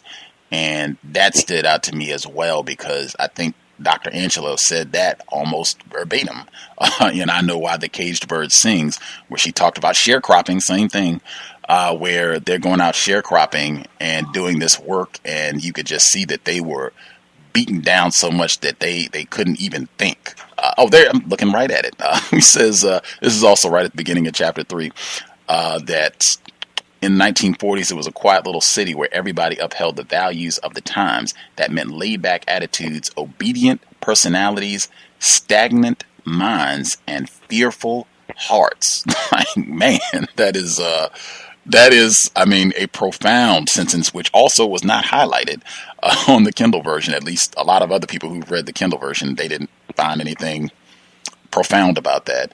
But that just recurrent theme, and I think that happens even today, even though I don't think you have a whole lot of black people who are picking cotton in 2014, but I think in this system, I think most black people are still kept in that position of having stagnant minds and fearful hearts and doing mind-numbing tasks to support the system. I think that is by design, so that we are not creative, we're not imaginative, and we're not thinking at a high level. Even that passage in the ISIS papers where Dr. Welsing talks about melanin-dominant humans viewing their minds at the highest optimal level. That just is not going to happen as long as we're under these types of conditions. I had a couple other notes as well. I just wanted to stop. One, I want to snatch in some of the tweets that people had and then see if anybody had anything else they wanted to share. One person, they wrote, I recall Serena being ill, but I had no idea that she nearly died. That young lady just won the U.S. Open. Beyond awesome. It seems modern American culture dismisses the power of faith and hope, even as hopeless millions destroy themselves. And also, she wrote in that Daniel Holsclaw, he is the racist suspect enforcement officer in Oklahoma who was just charged with raping at minimum 8 black females. They donated to free this rapist cop who allegedly targeted black women for on-duty rape, sexual assaults. And that, again, coming up in this text, which gets minimized. You're not hearing nearly as much about that as you are Ray Rice. I'll double check if the folks listening in, if folks had any other comments. If not, I definitely had other notes. Anybody have anything else that stood out? Yeah. Can you hear me? Yes, sir. Another thing that I thought stood out, what I did catch from listening to the audio was when he talked about his views on quote unquote God, and just looking at the difference from why I know why the Cage Bird sings and Maya Angelou about her being a black female. Me personally, I tend to look at the differences in the experiences because I feel that the system of white supremacy treats black females a certain way, and I feel that system of white supremacy treats black males a certain way. And I think that even though we're under the same system, we have different experiences and different viewpoints of that system. And I just looked at her experience, and she was more into religion and into Christianity or white Jesus, and I'm looking at listening to what he was talking about and how he was saying how could a God allow this to happen. So he had a more skeptical view of a creator or a God, and Maya Angelou was kind of like more. It was just, I guess this is the way it is supposed to be. And I think that Mr. Richard Williams was like, this is not the way it's supposed to be. I don't think God wants us to be suffering like this. So I just looked at the difference between those two. I'll stop there. Yeah, that. Also, oh, go ahead. Oh, I was just going to say also, along with that point, that he also had a rebellious spirit because he said that these Klan members, white men, wanted him to call him Mister. And when he didn't, then they drove that railroad tie into his leg. And that's pretty terroristic and pretty horrible. And then the reaction from his mother was almost as equally astonishing because she said something to the effect of, well, I guess, thank God that you're alive or whatever. I can't remember exactly what she said, but she didn't make a big deal of it when, that was about the worst thing you could do to a child. Yeah, that that portion comes up. It's on the same page as his commentary about fearing that his sisters would be raped, where he says, my mother pulled the spike out when I got home. She told me, it doesn't matter what happened. We all God's children. I wasn't so certain. In fact, as a child, I never understood why black people put their hope in God at all. We were taught to believe that one day, in the twinkling of an eye, God was going to come and take us to glory, where the streets were paved with gold. No more crying in the midnight hour, no more pain and suffering, no more disappointment, no more hatred, no more killings. I wasn't the smartest of children, but absolutely nothing in Shreveport led me to believe this was going to happen any time soon. This is recurring. This is going to be something that comes up.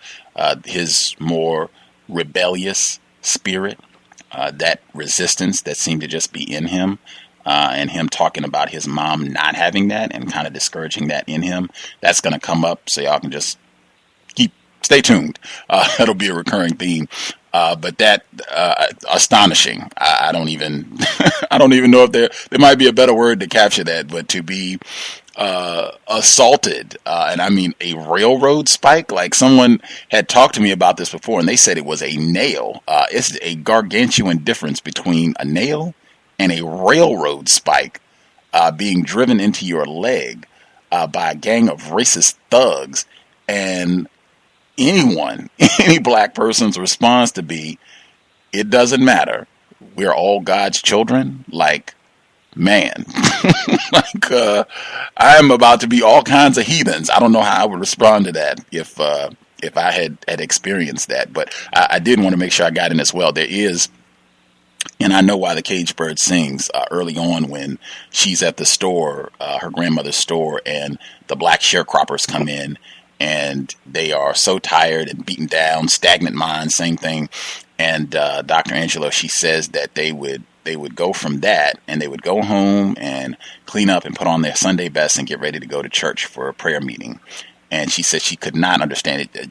She did have there was some pushback on that, at least at that portion in the book, where she says that she just could not understand why they were doing this. Why are you going to church after you've had this day of suffering in the field? Why aren't you going home to rest and try to recuperate and rejuvenate yourself? Why are you doing this? Why is it let's go to church and sing and worship God?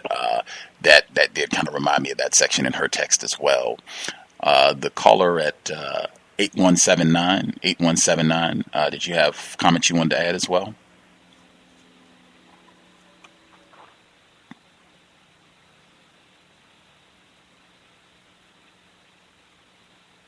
Caller 8179, did you have comments, something you wanted to share as well?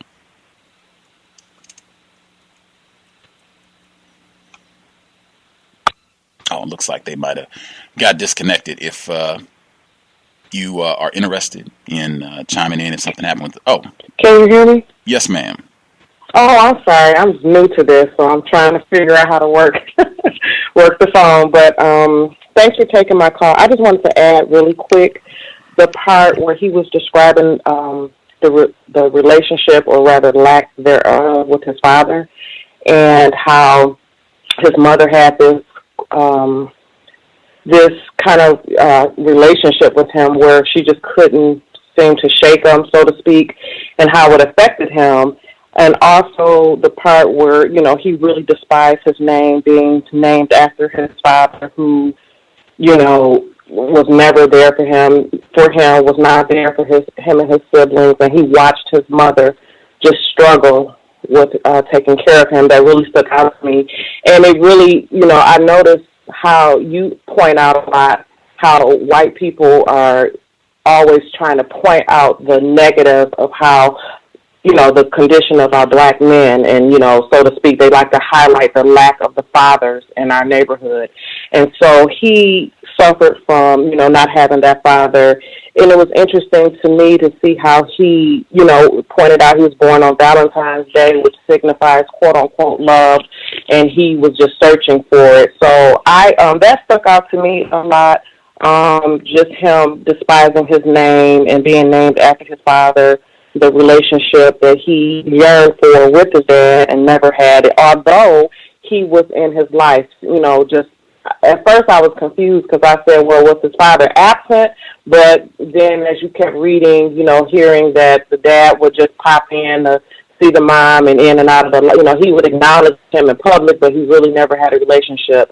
So, and it's just really, it's just sad because you look now and you see stupid shows on TV like Maury Povich, and, they highlight just, men not acknowledging their children and just different things like that to just make black men seem irresponsible or just not interested. But the system is set up to, just not really make that a reality, and you have to fight through it like, Mr. Rich Williams did. He was just determined to be a husband and a father. And that's all I wanted to add. Yeah, I thought that was extremely important as well, that passage, which also has not, I guess a lot of people who read the Kindle, they didn't find this too profound either. As early as I remember, I hated my name because my father's love did not come with it. My name was a constant reminder of what I did not have and could not earn. It would always remind me of the man who left me alone, who abused my mother, and who put me way behind the starting line in the race of life. I thought that was, just wow. Just commentary on his father, and I mean that is by design. We heard that yesterday. The Mr. Morton said the exact thing, that white people purposely, deliberately broke up black families, black households, and that's something that has been going on for centuries. People, I think, will talk about that with regards to slavery, but I don't know if people talk about that as much as an ongoing, continuing practice and really necessity in the system of white supremacy. I thought it was especially important as well, just right below that, the very next paragraph, where he says, even now, these questions remain, and I'm rarely comfortable with people or within myself, regardless of the respect I have gained. I mean, wow, like for everything that they've accomplished and all the money and everything else, he's known around the world. His daughters are known around the world and talked about as the greatest tennis players of all time. And he still feels that some level of insecurity, just going back to the absence of his father and just, I guess, not feeling, he said, just not feeling that love, a certain sense of love that he just felt a void. Again, I think of Dr. Wells about playing around with sex. The joke is on the child. I talked to her this week and she repeated it again. Playing around with sex, joke is on the child. If anything, just to really emphasize the importance of looking at sexual intercourse as the act that is putting you in touch with the Creator and having the highest regard for that. It just has such a huge impact on all of our children. Wow. Oh, and I definitely make sure I get in us, because it's not like we don't have any great representations of males. Grandfather Metcalf is awesome. He sounds like he also transferred some greatness to Serena and Venus, as well as Mr. Williams.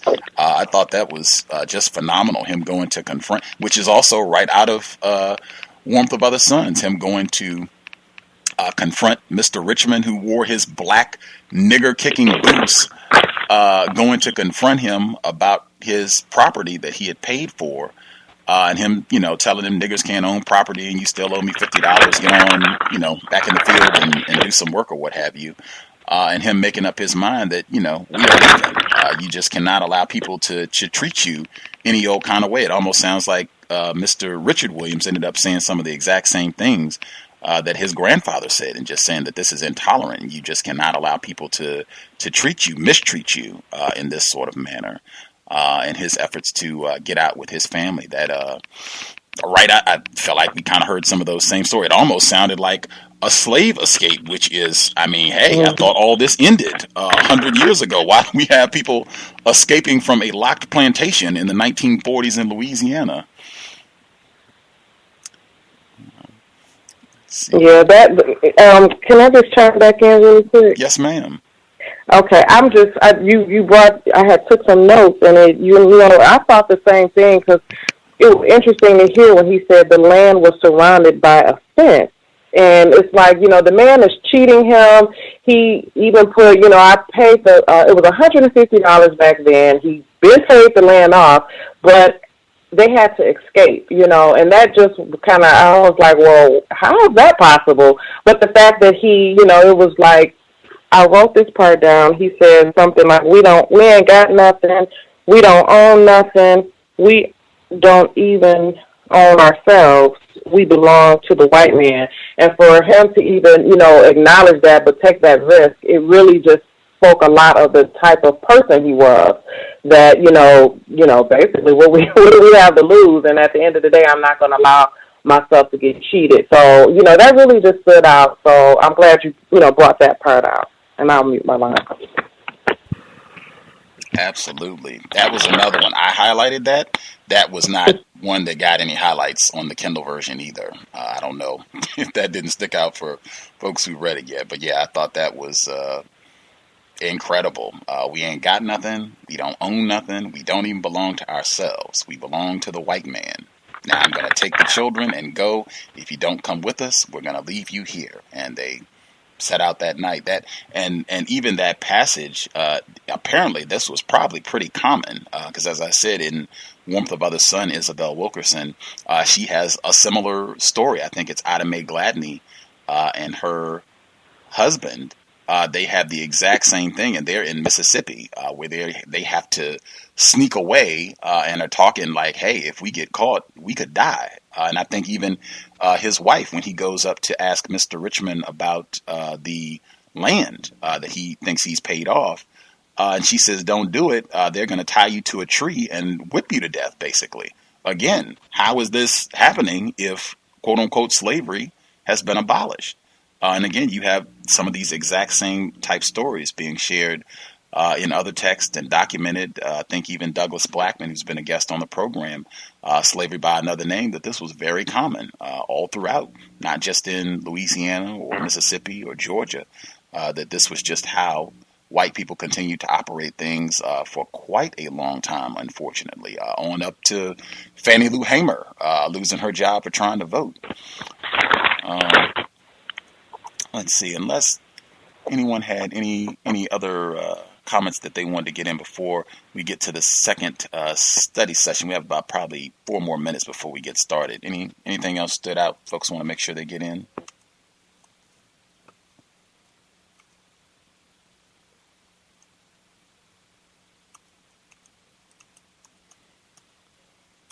Clicking back through my notes, make sure I didn't gloss over anything.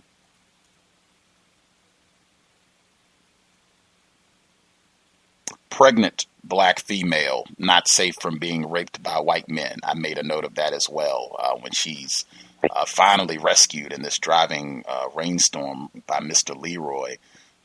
His comment is that you? Do you need help? He slid from the cab and kneeled by her side. What are you doing out here, child? Some of these white fools could come along and rape and kill you.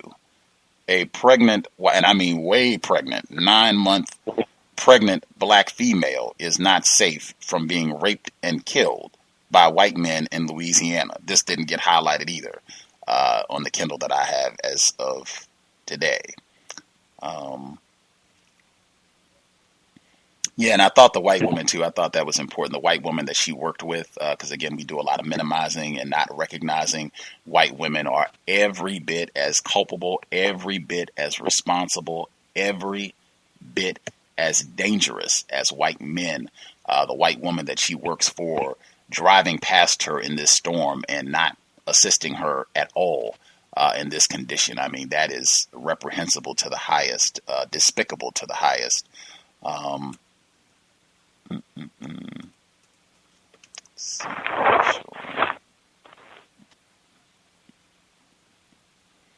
Oh, and the bodies tossed in the river. I thought when he talked about just, it seemed anyone could have been killed easily at any time for any reason or no reason at all. Children, pregnant women, anyone. And it reminded me of the scene in I Know Why the Caged Bird Sings, the scene that I guess was the final straw that got Dr. Angelo and her brother Bailey packed up and sent out of Arkansas back to California with her mom, where they found the dead black male had been thrown in the pond or in the body of water. And they end up making a joke about it. And then the white guy makes Bailey help them move this body. And he jokes about locking the body up in the bar with the other black patrons. Just that sort of just total lack of value for black life. It's nothing. I think I've heard Mr. Fuller say killing a black person is like killing an ant. I mean, who cares? That's nothing. Moving on with our day. Just that theme coming up over and over again, and put that in context of everything we've seen over the last month or so. And that's what the system of white supremacy produces. Yeah, I think that's most of the major stuff that stuck out. Unless anybody had anything quick they wanted to get in, we'll get to the second audio segment, and that way we'll have time to discuss if anything. If you had things that you wanted to share you didn't get in, we can make time for that as well. Any last thoughts folks wanted to get in? Yes. I was listening to Tariq Nasheed's. He does a podcast every Wednesday. I was listening to his podcast from this Wednesday, and he was talking about how he was talking to a white man, and he was saying that the white guy was telling him that, you know, black people are like the best actors because they have to pretend to be certain things, a certain way, and do certain things in the society, and they're just not really being themselves. And I just was thinking about what they was talking about, faking contentment, and it's just saying that, you know, that goes along with being an actor, because I mean, if you're pretending to be happy and satisfied in life, but on the inside you know that you're not, because when you look at all these different things that happen to know our people, you can't really say you can be content with all these different catastrophes going on. So I just thought that was interesting.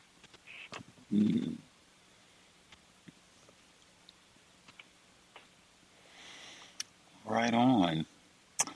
If you had something else that stood out, then you didn't get an opportunity to share, just make a note, jot it down, and we should have ample time to share after the second audio segment concludes. So we'll make sure to get your feedback in as well. You can tweet it or email it as well. I'll be sure to read those. We will go ahead and get started. Again, we're picking up Chapter 4. I can't give a page number, just look for Chapter 4. And we should be getting started. Context of White Supremacy, the legend, Mr. Richard Williams, Black and White, the Way I See It. Chapter 4. In Shreveport, my family and I lived in a 3-room shack on East 79th Street next to the railroad tracks. The house was so raggedy a strong wind could have blown it down. Outside, 3 uneven stone block steps led to the front door and the ripped screen door that squeaked every time it opened or closed. Countless leaks in the roof made it an indoor lake every time it rained. The house was scarcely furnished. The front room had a wood stove and a fireplace.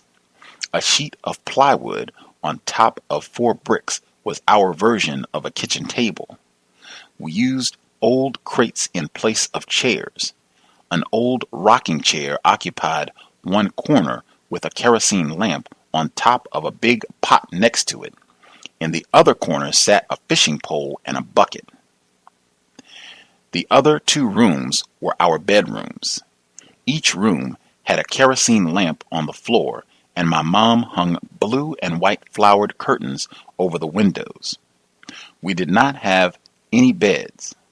My mom made pallets on the floor from old quilts, blankets, and sheets, and we used cardboard boxes to store our clothes. We didn't have an indoor toilet, just an outhouse in the backyard. One night, one of my uncles went to the outhouse and jumped up fast when he felt something touch his behind. A large black snake had crawled in through a hole in the siding. After that, we told Mama it was too scary to go out there, so she kept a bucket next to the back door when we relieved ourselves in it.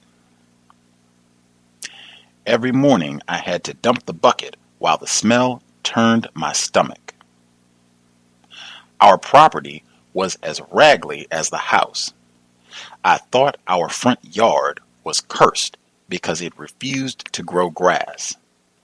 But it did have the biggest tree I'd ever seen, with thick branches reaching out like twisted arms. Every afternoon, when Mama returned from the fields picking cotton, we used to sit in the shade under the tree and she'd rest. She came home with a rag or stocking on her head, so tired she could barely walk, unable to stand up straight from bending down all day. The heat was miserable. I don't know how she managed it. When I was an infant, she was all alone, so she had to take me with her. She pulled me around those fields on top of her cotton sack, which was almost 12 feet long and could hold as much as 200 pounds. Despite her exhaustion, she always got herself and us kids ready for nightly prayer meetings at church. I secretly watched her groom herself. She could not afford makeup or body lotion, so she put cooking oil in her hair and on her arms and legs. It was the saddest thing in the world to see, but at the same time, the greatest act of love. When she was ready, Mama led us down the road through the woods. She had no fear or reservation. She trusted the Lord would protect us. We attended the Church of Christ, a small wood frame building that exploded regularly with the Holy Ghost. Prayer warriors chanted in uninterpretable language and tongues. Women filled with the Spirit ran up and down the aisles, while others fainted and foamed at the mouth. Reverend Bullard, a short, fat, bald-headed man with big, bulging eyes and a big bass voice, shook the building as he intoned, "Father, I stretch my hand to thee. No other help I know. If thou should draw thyself from me, tell me where shall I go?" The congregation repeated the hymn in perfect unison. Prayers were a direct plea to God. Without Him, where would we Negroes be? Without God's protection, wouldn't our lives be much worse? I sat there silently as the congregation sang the words and then began to hum and moan because they said that way the devil didn't know what we were talking about. The service lasted until the moon rose. We all filed out, and I took my mom's hand as she said goodnight to the Reverend and the choir and her friends. Once outside, all that chanting and testifying faded into silence, and the sounds of the forest were like a soft blanket as we stole into the night with my hand in hers, walking quietly back home. My mom actually was never supposed to have kids. She was born with a hole in her heart. The doctor told her if she got pregnant, she would probably lose the child before full term. Mama always smiled and shrugged off the doctor's warnings. Her philosophy was simple.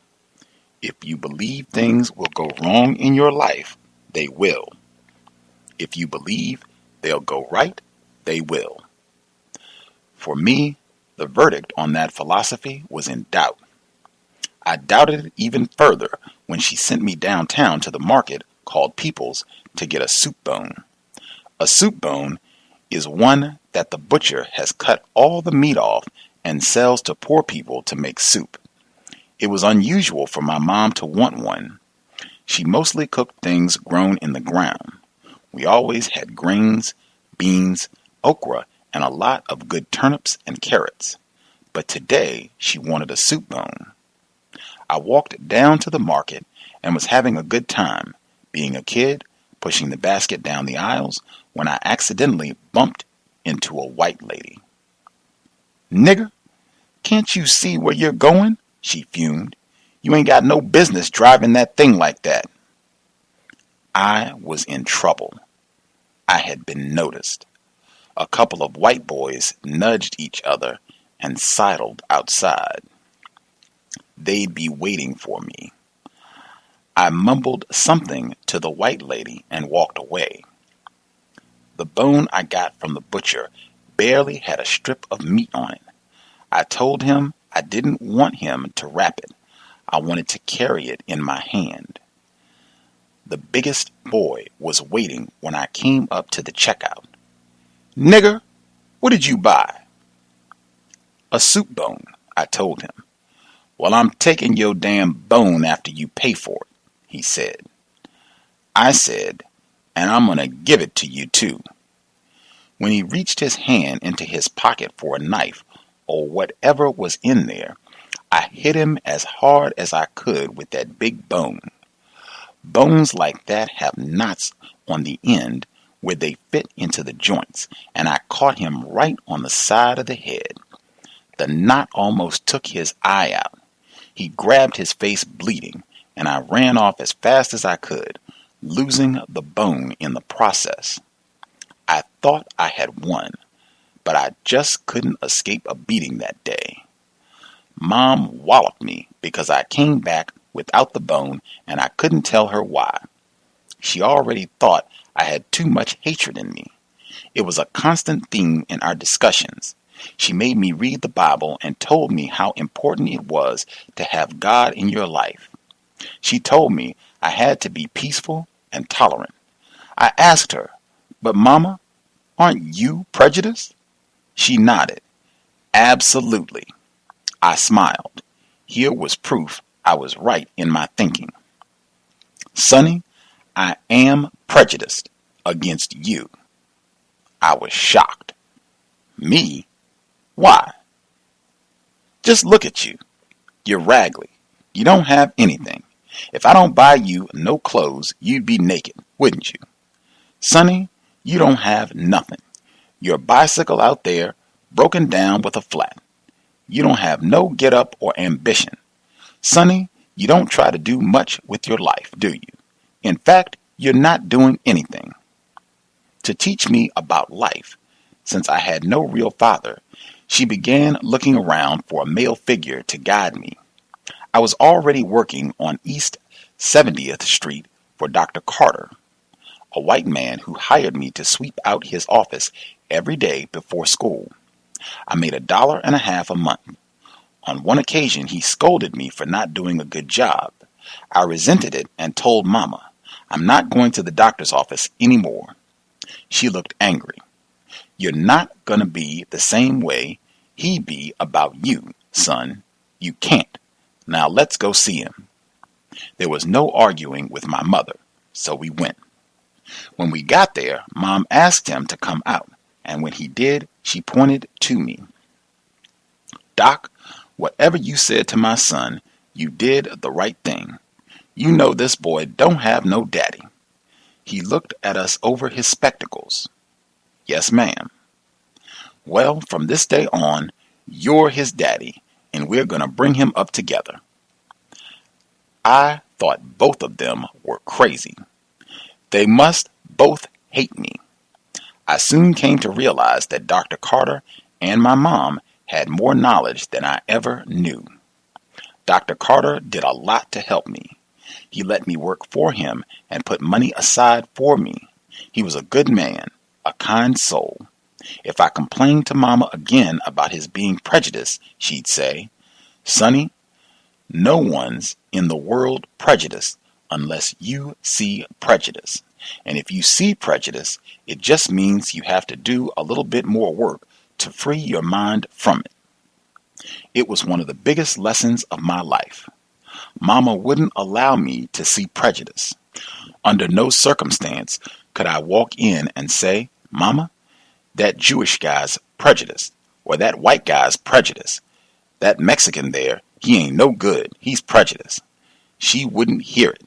It took me a long time to understand what she was trying to teach me, that every person had a responsibility to make something of himself no matter how people saw him.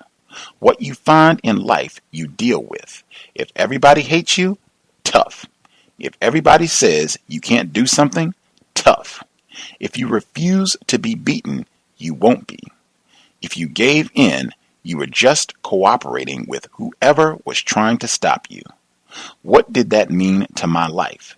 It meant racism could never be an excuse for anything. Of course, Mama clearly knew racism was there. It wasn't like it escaped her in the cotton fields. She just would not allow me to hide behind it. We got on a bus once, and there was a guy taking up 2 seats. When he saw me coming, he He got on the outside seat and said, "I can't move my legs. Can you sit somewhere else?" I got hot. "You're going to move over so my mom can sit down." He did, but when we got home, Mama asked me, "Why was it so important to you that I sit down?" I said, "Mom, you don't have to stand if there's an extra seat there." She smiled at me, and these were her exact words. "Son, you're going to be a great man when you grow up. God is all inside of you. Now, I don't know what else is inside, but don't you worry about that, 'cause you can't take a good man and hold him down, and you can't take a bad one and prop him up.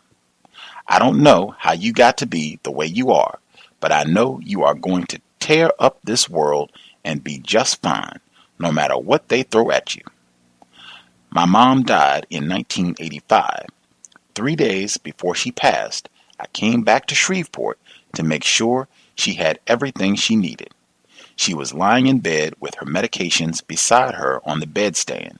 She had lived a long life, and she was tired, but her smile said everything about the hope and dreams she had seen realized in her children and grandchildren. As I was about to leave, I saw a man walk through the house wearing a white suit. He was only there for an instant, then gone. "Mama, who was that man walking into your house?" I asked her. "What man?" "Mama, I just saw a man walk through there." "What did he have on, Sonny?" "He had on all white clothes." She smiled contentedly. "Sonny, that's my angel come to take me. God sent him. I won't be here much longer now." 3 days later, she was gone. Some years after she passed, vandals desecrated her cemetery, scattering the headstones. My sisters feared we could not locate Mama's grave. I was getting ready to go and hurt someone, but I thought about what Mom would say. Instead, I checked things out and got my sisters together. I explained to them that when they bury a person, the grave is recorded on a map. That calmed them, and the headstone was soon replaced. But I needed more. For me to be sure, I had to dig up the grave itself. I had buried 3 things with her on the day of her funeral that would identify her grave to me more certainly than any map. I took a shovel from her garage, dug down 3 or 4 feet, and found what I had buried. I had put those things there to make sure she had a part of me with her always. I will never tell anyone what these things were, but it was a great relief to find them. My mom is still my greatest hero. Without the love she planted in me, I believe I'd probably be dead or in jail, because with all that I have lived through, I believe the rage that lived in me would have made me kill someone. My mom was the first one to see that the best in me was yet to come. She always told me God had something very special for me, and she prayed to him and asked him to open my eyes so I could see it. I never have seen it. I am still looking. Chapter 5. I have learned a thing or two about people who accomplish great things. They never see themselves as great. When I read all the great things I do, the things that make the newspapers or televisions, it's amazing to me anyone believes it's special. I don't see it. I am nothing special. Maybe that's why I realized at a very early age that any success I had in life would come from hard work. I can't say I phrased it exactly like that, but I knew I had to do things myself. It started with getting a job. A job was not an option, it was a necessity. At 5, I started sweeping Dr. Carter's office. At 8, I cleaned the bottom of oil tanks after school. At 9, I went to work for the Louisiana Fence Company. Everyone at the fence company worked as a team out on the road and in the fields. The lowest guy dug dry holes. The next poured in cement. The last put the fence post in and wrapped a tie wire around the crossbeam to hold it all together. Of course, I dug holes. It was hot and boring work. Worse, times were getting even tighter in my family as RD added more kids to it. I wanted to work up to the tie wire position, which was easier and paid better. I thought, you don't fail by trying, you fail by not trying. So I asked the boss for the promotion. He looked at me like I was crazy. You're too young. We want someone older. To this day, I am not sure where I found the inspiration to say, boss, I'm old enough. I'm married and have 2 kids. His forehead creased like I had just told him I could fly. Boy, you have to be joking. It's not a joke, boss. Yeah? Let me see him, he challenged me. I knew a girl who had 2 brothers much younger than she was. So I told her to tell the little ones to call me daddy and took them all down to the job site. When the boss saw me, he sat back on his heels and gave a huge grin. Well, I'll be damned, he said. You niggas do anything, huh? He saw what he believed. I used to laugh to myself as he went around telling people, you know that damn boy? You won't believe it. He has 2 kids. I've seen them. Any white men came on the site, he'd call them over and point, grinning. Hey boys, this damn monkey do have some children. I got the job with the better money and got called monkey from then on. In some ways, it was kind of a badge of honor, because if you look at the monkeys or bears or any animal you can think of, they take care of their family. Except for my dad, that is. Respecting yourself and taking care of your responsibilities, no matter how young you were, was the way my mother brought me up. It was also how I brought up Venus and Serena. The most important thing to teach children is to have respect for themselves, because no one is ever going to respect you unless you do. My kids were educated at an early age and learned to work at an early age. They were taught to love themselves so they would have the confidence to make good decisions and strong commitments. If a person doesn't make a real commitment, he will never succeed. I surely don't understand all these parents today who are always telling their kids how special they are without them proving it. That's not faith. It's flattery. Looking back, I suppose my life back then was somewhat of a contradiction. In the worst of environments, I had the best of upbringings. When the world tried to teach me I was nothing, less than nothing, someone who could be stolen from, I developed a self-worth that was untouchable. When my father never gave anything to me, I decided I was going to give my family everything I had. The more I worked, the more I helped Mama and my sisters, and the prouder of myself I became. Mama, I'm the man of the house now, right? I asked her one day. She laughed. How can you be the man of the house when you're only a child yourself? Mama, I work 3 jobs to take care of us. When I get paid, I bring all my money home to you. We don't need RD anymore, do we? Mama just stared out the window. I was angry because I wanted to be the man of the house so badly. Then she turned back and took my face in her hands. I can still see the hurt in her eyes and the flow of tears as she spoke. Richard, from this day forward, you are the man of this house, and RD won't come round here no more. I hugged her so tight I almost suffocated her. The money I brought home barely made the ends meet, but we survived. I used to go out in the woods and hunt bullfrogs to eat, and fish, and shoot rabbits, and steal chickens. We didn't have a refrigerator. We had an ice box and used 50-pound blocks of ice from the Iceman. One day, I bought some meat from the market and found maggots in it. It was winter, and we were so hungry I could not force myself to throw it away. I cooked it, maggots and all. It wasn't the first time we ate tainted or spoiled meat. We couldn't throw anything away, not even bad meat. Caring for my family as best I could was where I first learned to be a father. My sisters were easy to grow up with, and I think they were pleased by what I did for them. I made little carts and pushed the girls up and down the street in them. My sisters loved holidays, especially Christmas, and they believed in Santa Claus.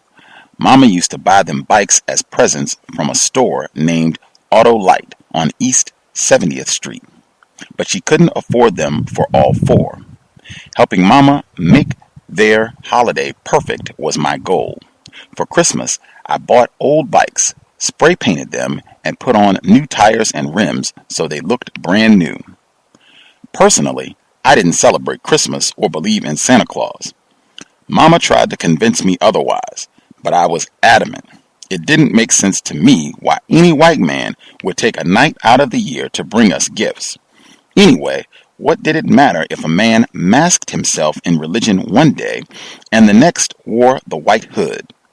One Christmas, I saw a white Santa Claus sitting in a department store inviting all the little white children to sit on his lap and share their Christmas list.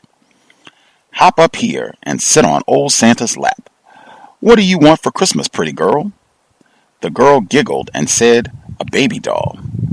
Santa said, make sure you listen to your mama and daddy, 'cause Santa knows if you've been bad or good. The little girl gave him a big hug. He pinched her rosy cheeks and she ran into her mother's arms. He seemed so nice and kind, I decided to sit on his lap too.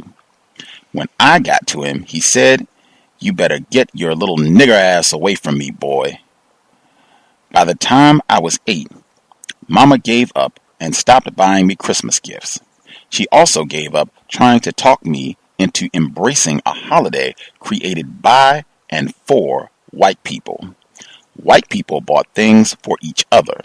White families celebrated warm and happy and full of good food. White store proprietors benefited because sales increased and profits soared. The truth wasn't lost on me even at that young age. When the turkey, stuffing, cakes, and pies were gone, we were still poor. I thought my mother was a genius when it came to most things.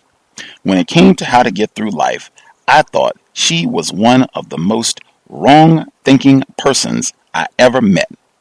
I suppose it couldn't have been otherwise. She grew up in very different times. She couldn't think differently. The idea of freedom never came her way. She just learned how to be the way she was and just accepted it. My boyhood was a series of lessons in life. When I was little, I bought a piece of candy at the general store, and when I went to pay for it, my hand accidentally touched the white owner's hand. It was a solemn rule that black kids were supposed to put their money on the counter.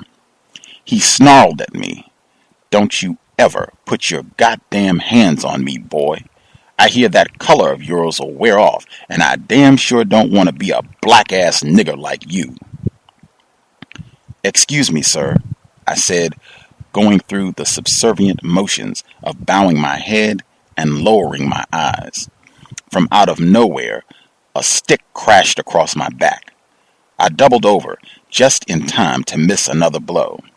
Severely shaken, I stumbled home like the drunks I'd seen, thinking bitterly all the way, they ain't got no right to treat me this way. They ain't got no right. I'm somebody too. It didn't take long for me to realize that Mama's accepting model of life was not for me. But where does a black child in the slums of Shreveport find a new model? Where does he find successful people to copy? Very few folks where I came from, if any, were successful, but there were some. I watched and wrote little notes and made little comments to myself.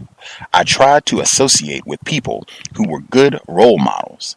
Mr. Macy was the manager of the A&P. I thought maybe I should be exactly like him because he was successful.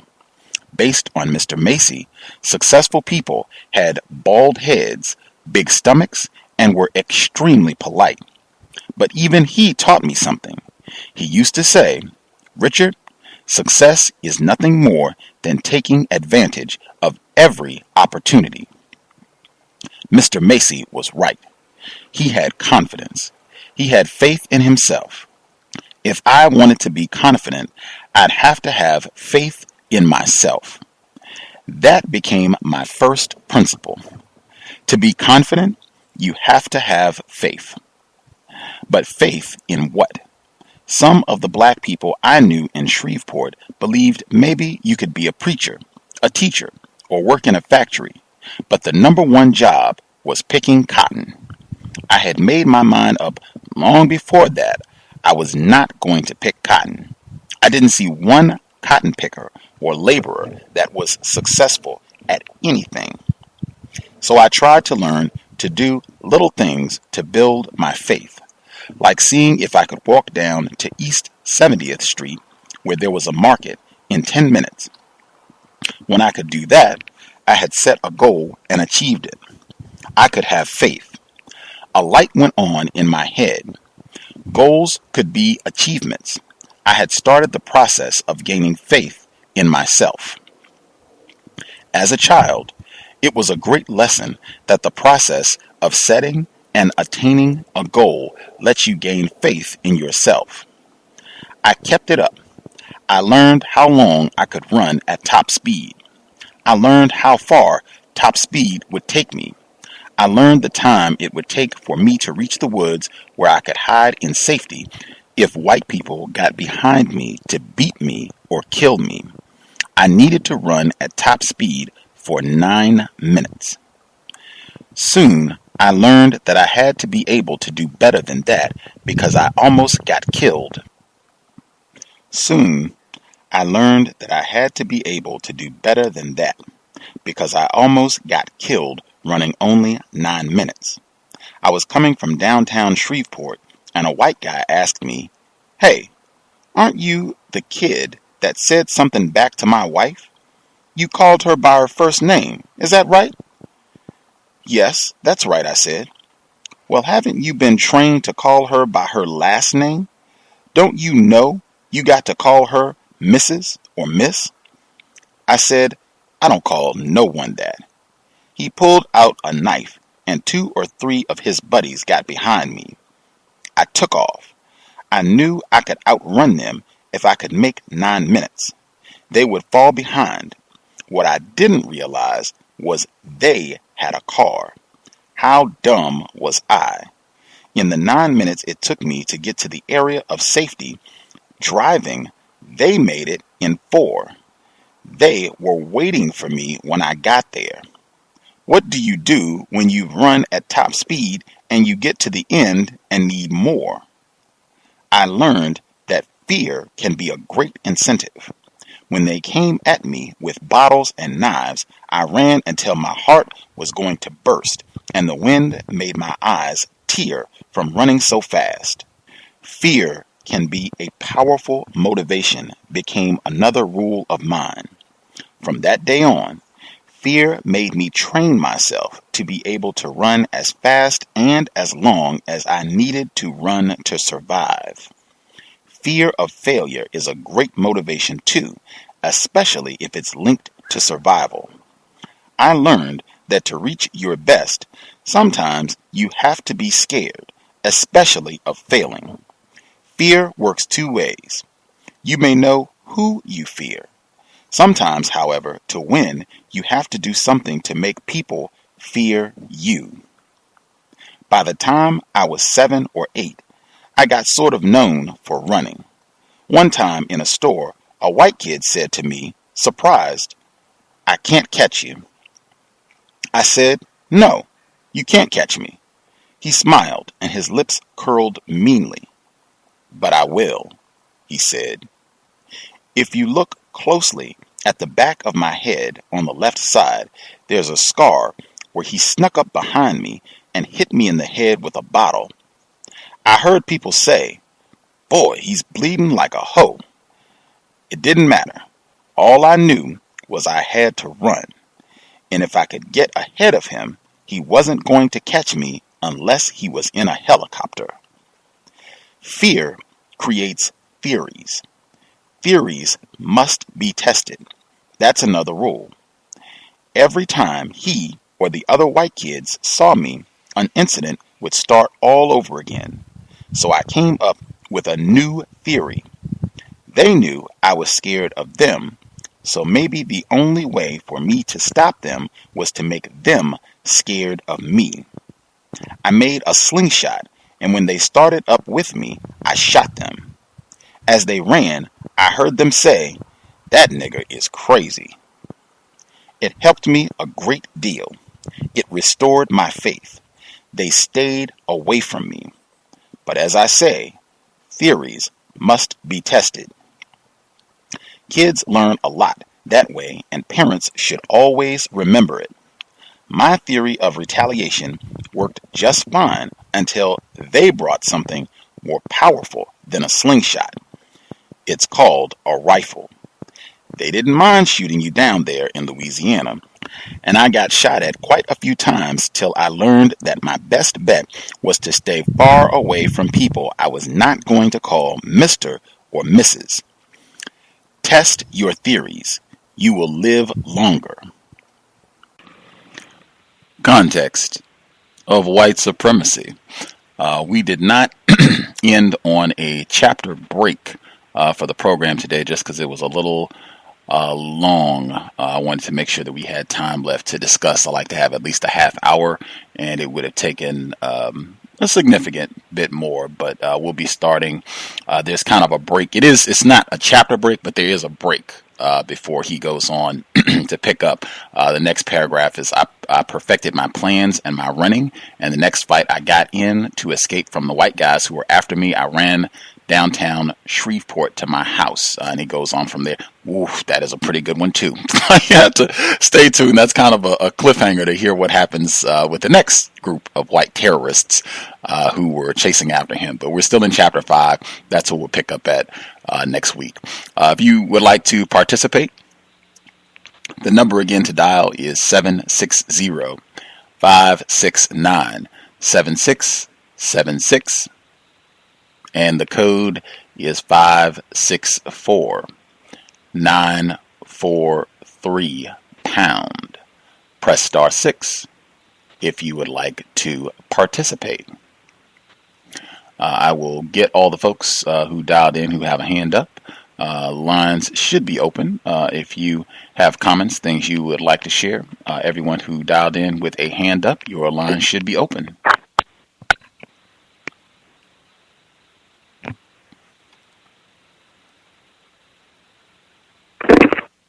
Can I be heard? Yes, sir. Yes, this is Noble B. On chapter 4, I highlighted. I'm reading from the Kindle as well. Let's see, page 26 on the Kindle version, where it says, "I thought our front yard was cursed because it refused to grow grass, but it didn't have the biggest tree. But it did have the biggest tree I'd ever seen, with big branches reaching out like twisted arms." I thought that was an interesting passage. And this is another. This is what I want to say. Where it says she could not afford makeup or body lotion, she put cooking oil in her hair and on her arms and legs. And he was talking about his mom. And I was reading a book about natural cures by Kevin Trudeau. And he was talking about different chemicals they put in different products, and it's kind of interesting because he was saying his mom used cooking oil in her hair, and I know in a lot of products nowadays they put different chemicals and different types of chemicals as well that a lot of people would be surprised what they make up to put in them, and I thought that was interesting.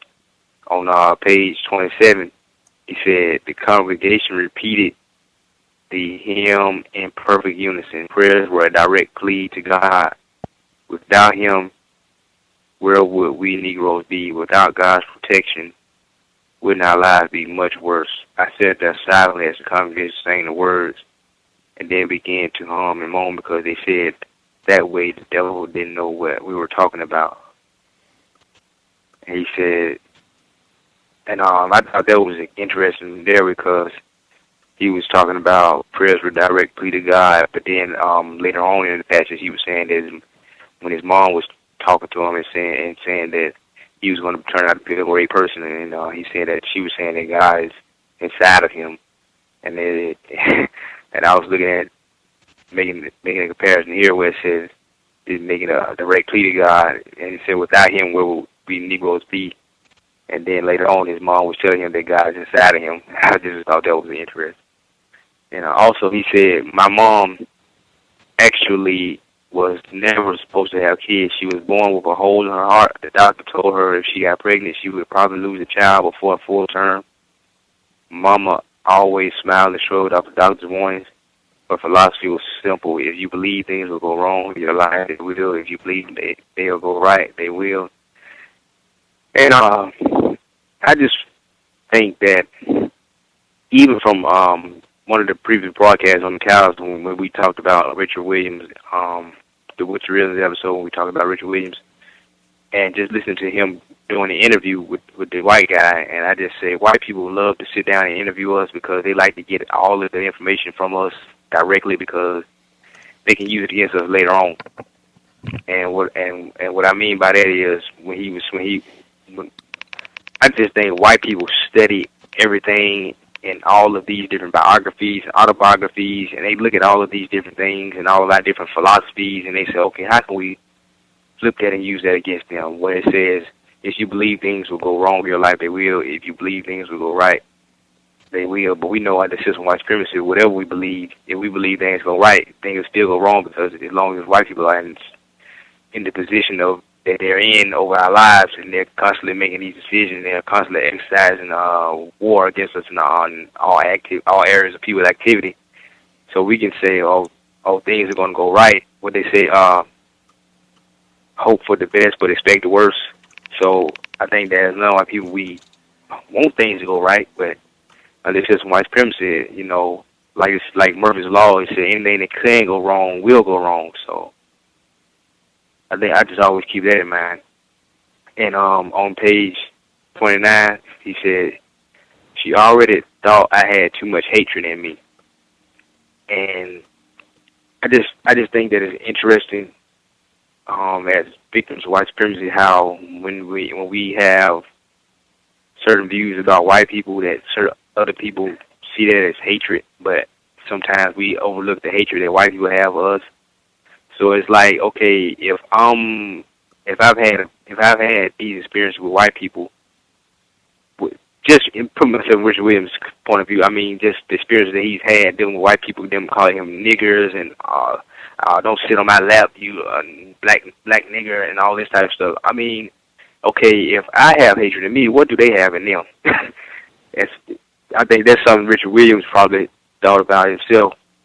And she said, I asked her, but Mama, aren't you prejudiced? And she nodded, absolutely. I smiled. It was proof I was right in my thinking. Sonny, I am prejudiced against you.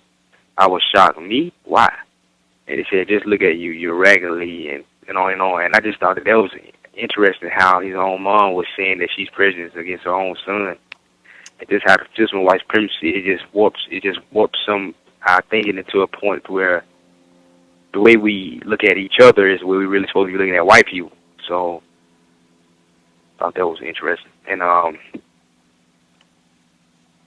my last comment was on page 29 where it says, it was one of the biggest lessons in my life. Mama wouldn't allow me to see prejudice under no circumstance could I walk in and say, mama, that Jewish guy's prejudice or that white guy's prejudice, the Mexican there, he ain't no good, he's prejudiced, she wouldn't hear of it. It took me a long time to understand what she was trying to teach me, that every person had a responsibility to make something of himself, no matter how people saw him. What you find in life, you deal with. If everybody hates you, tough. If everybody says you can't do something, tough. If you refuse to be beaten, you won't be. If you gave in, you were just cooperating with whoever was trying to stop you. What did that mean to my life? It meant racism could never be an excuse for anything. And I hear that a lot of times where people, a lot of non-white people may say that you can't let what white people do stop you from doing certain things. And it's kind of hard to explain that and comprehend that, because if you don't have what white people have as far as the economic system, you have white people have banks, white people have all these different industries and all of these different structures in place to provide the services that they need to a point to where they don't have to go outside of their community. But non-white people may have to travel long distances just to go to a grocery store or find a health food store. They may have to go to a white community to go to a health food store. So it's like, if you refuse, he said, if you refuse to be beaten, you won't be. I think that many non-white people refuse to be beaten, but it's just the system of white supremacy is so intact, and it is so thorough, and it is so comprehensive to a point where you may think you have one area of your life mastered, or you may think, okay, I'm a business owner. I work for myself. I'm my own boss. However, we still have to depend on white people for other things. And you know how people say financial independence, and it's like, okay, if you're not financially independent, then you're financially dependent. And so as long as, you know, we know white people have to depend on white people for certain services, then we're pretty much financially dependent, even though we may be our own, quote-unquote, own boss. So I'll stop there. I want to make those two comments.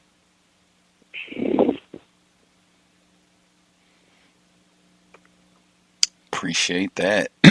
Appreciate that, Noble. See, Mr. Demery Four, any of the other folks who are with us, do y'all have any comments as well?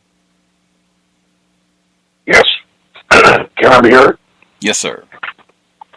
Yeah, I found the part about the soup bowl really interesting. Another act of rebellion on his part. Well, actually, it's really a normal response because if you know somebody's getting ready to do something against you, see, he was thinking ahead of time. He knew that they were going to try to meet him outside when he bumped into that white woman in the store. So he told them not to put the soup on into the, not to wrap it up. He wanted to just carry it, So, and then when they tried to jump him, he went upside the head with, but the only thing he did wrong, he should have held on to that soup bone, because when he got home, his mom wore him out for losing that bone. And like he said, there was no meat on there anyway. Can you imagine living like that? I mean, what was she going to do with a soup bone? I guess if you boil it long enough, then the marrow will come out of the inside of the bone. That's the only thing I can come up with, because, I mean, it's just hard to imagine.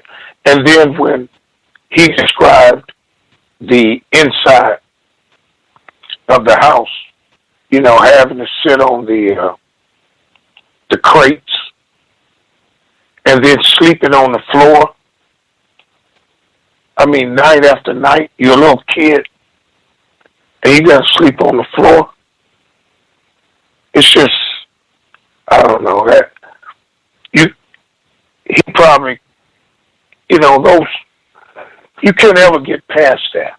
I mean, growing up like that, that's why he thinks about his dad, so much that, he would allow them to go through that type of poverty when something as simple as a bed seemed like you would get a bed for your kids, even if you didn't have one for yourself. And, the part when he stood up and said he wanted to be the man of the house, that showed motivation right there, that he wanted to protect his mom, and he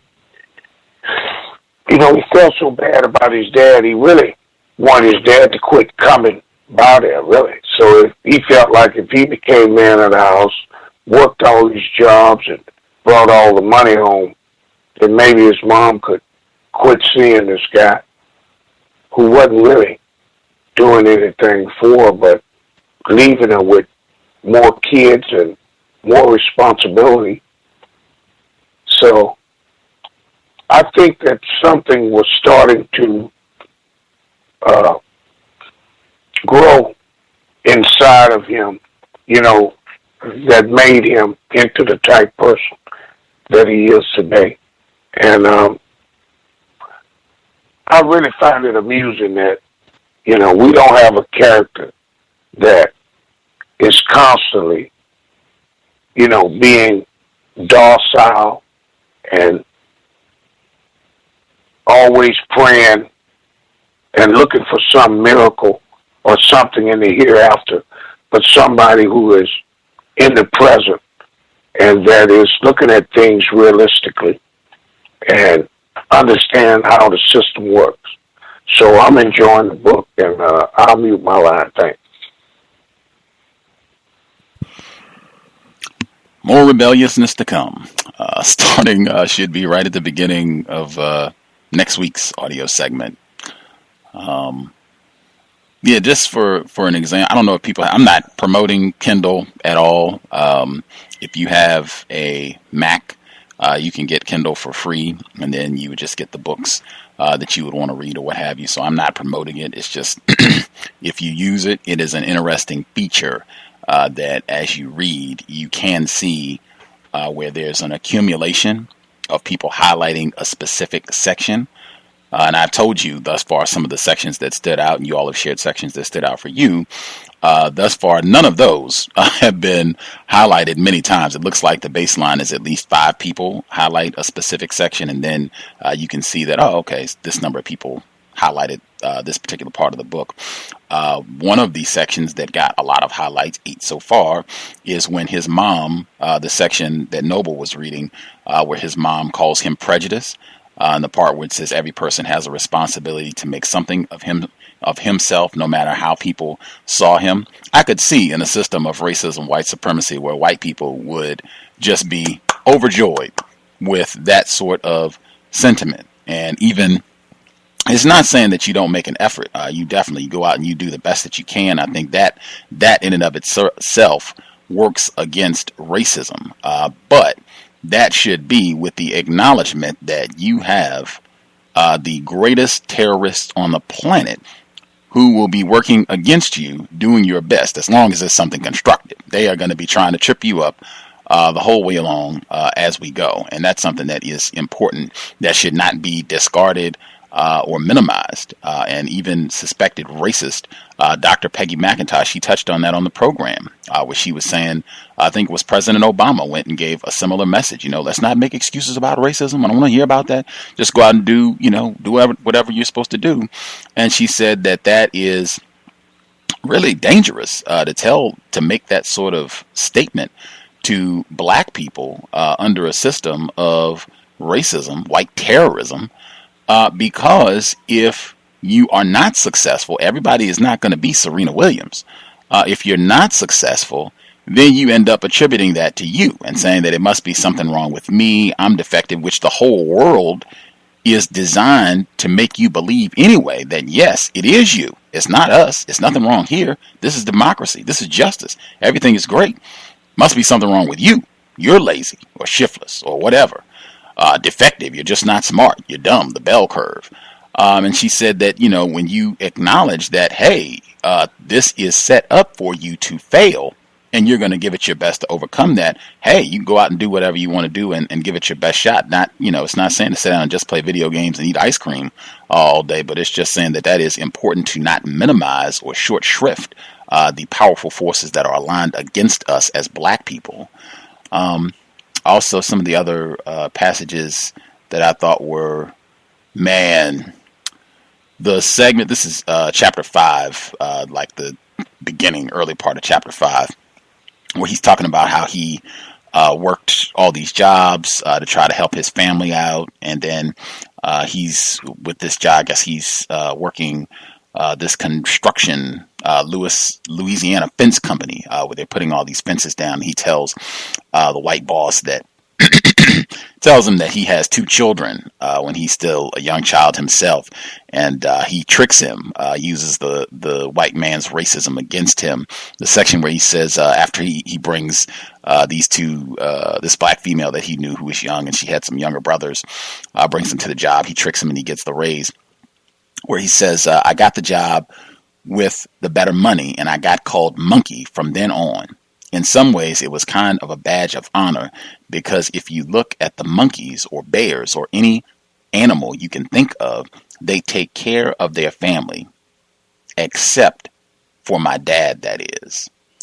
That was tough. Like, man, I totally understand not having a bed and just the abject poverty, stifling poverty, having to use relieve yourself in a bucket at night because you're scared to use the outhouse because a snake might get you or God knows what else.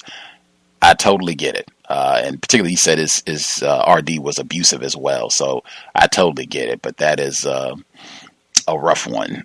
Dad is lower than the monkeys and bears.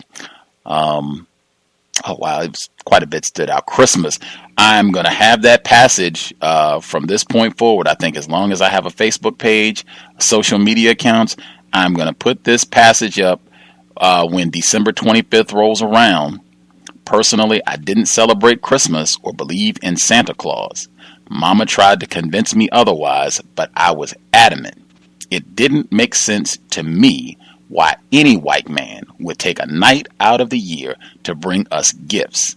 Anyway, what did it matter if a man masked himself in religion one day and the next wore the white hood? That is going to be plastered on my Facebook page, any other social media accounts I have, all day long in all caps, every Christmas from this point forward, as long as I'm on the planet. Bam, just to counter that whole narrative. And I mean, in my view, the white Jesus, the whole Christian narrative, that too has been immensely popular in a lot of the readings that we've done. I think even going all the way back to 12 Years a Slave that we did last year, where they talked about that was such a big to-do on the plantation and the enslaved black people. They really looked forward to that, and Christmas was a week-long celebration where they would cook and eat and all that. Like, really, we need to do as much as possible to break our contaminated relationship to these holidays, because it's horrendous. And I love how he continues to give the story about when he attempted to sit on the white Santa's lap, and then again how his sisters were really into this, but he was not. And he says that his mom also gave up trying to talk me into embracing a holiday created by and for white people. White people bought things for each other. White families celebrated warm and happy and full of good food. White store proprietors benefited because sales increased and profits soared. The only word, I wished he had changed it from poor to black. When the turkey, stuffing, cakes, and pies were gone, we were still black in a system of racism. That would have bing, ballpark. I loved it. Thought that was fantastic. And really, I think some of that is just related to the portion where he says that his mom, just her thinking, where he said he thought she was a genius in so many ways, but he thought that she was wrong thinking. In fact, he says, I thought my mother was a genius when it came to most things. When it came to how to get through life, I thought she was one of the most wrong thinking persons I ever met. I suppose it couldn't have been otherwise. She grew up in very different times. She couldn't think differently. The idea of freedom never came her way. She just learned how to be the way she was and just accepted it. One of the most profound parts I think we've read of this book thus far, because he says over and over again, his mom is his greatest hero. That's who he dedicates this book to.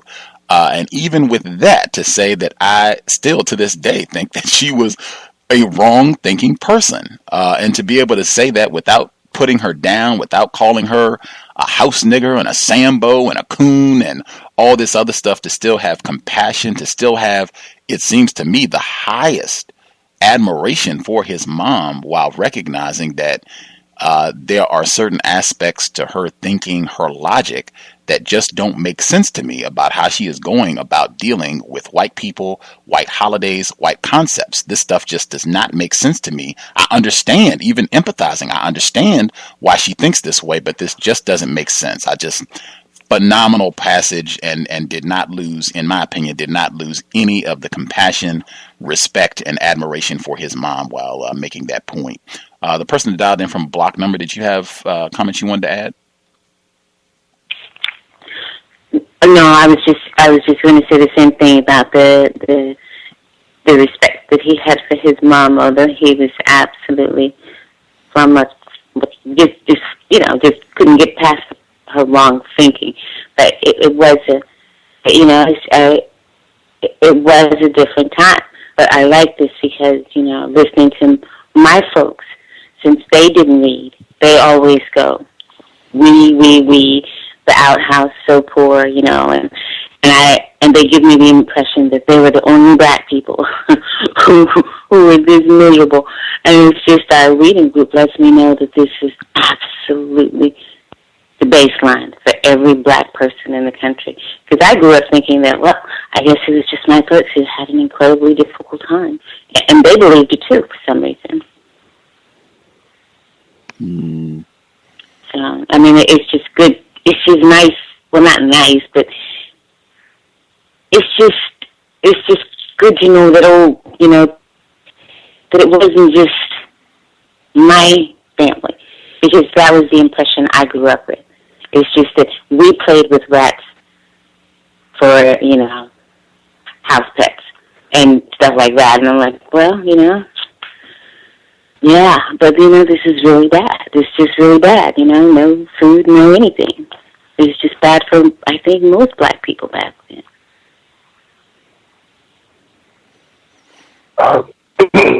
Gus, could you read the part again about when they had to eat the tainted meat? Something about the maggots were on the meat. That's just too much right there. Yes, sir. This is in chapter 4. Let's see. Let's see. They have a search on Kindle. Maybe I'll burst out my search and use that now so I can find it a little easier. I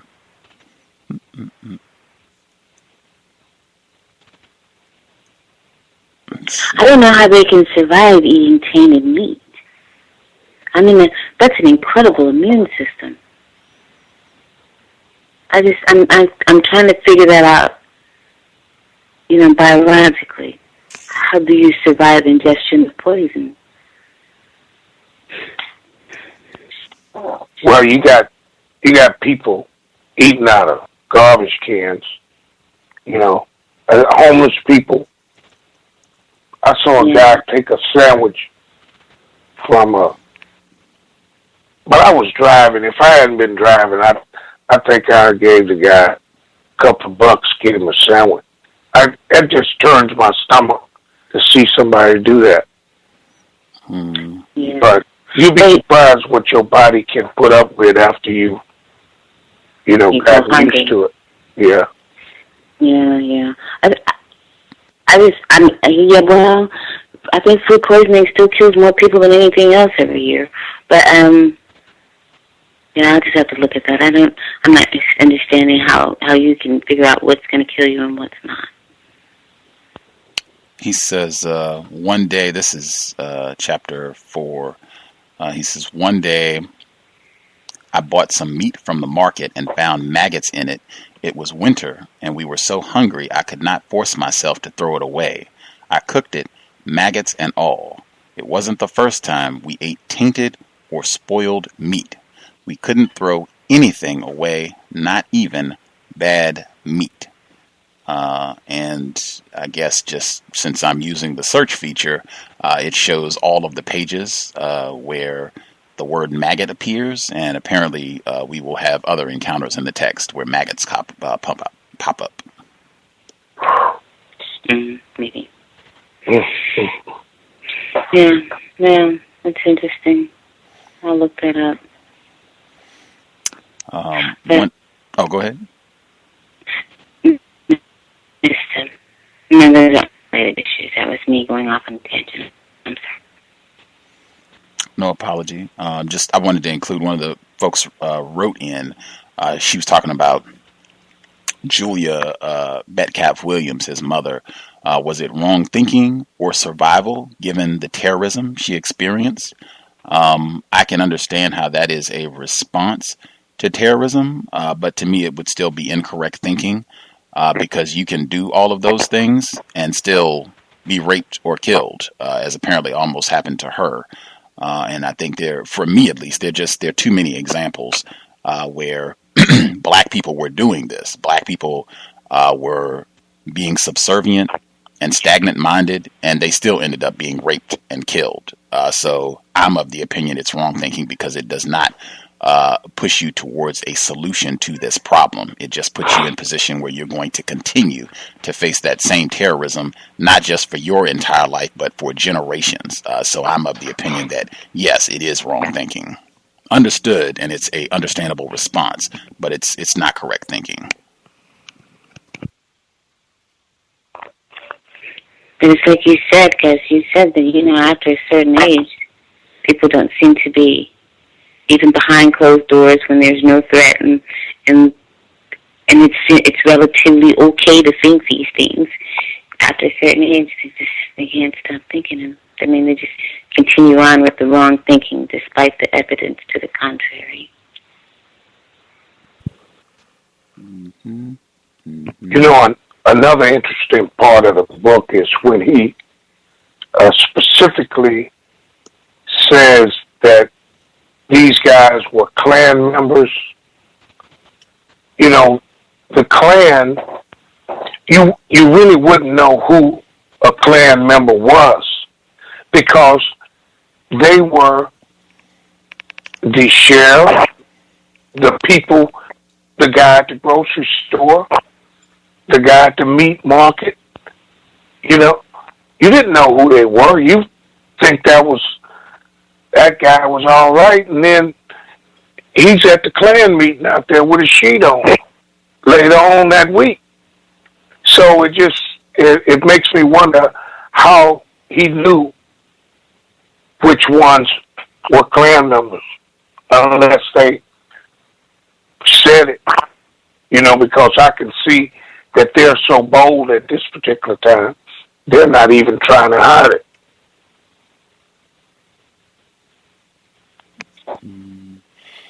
He probably thought all of them were Klan members.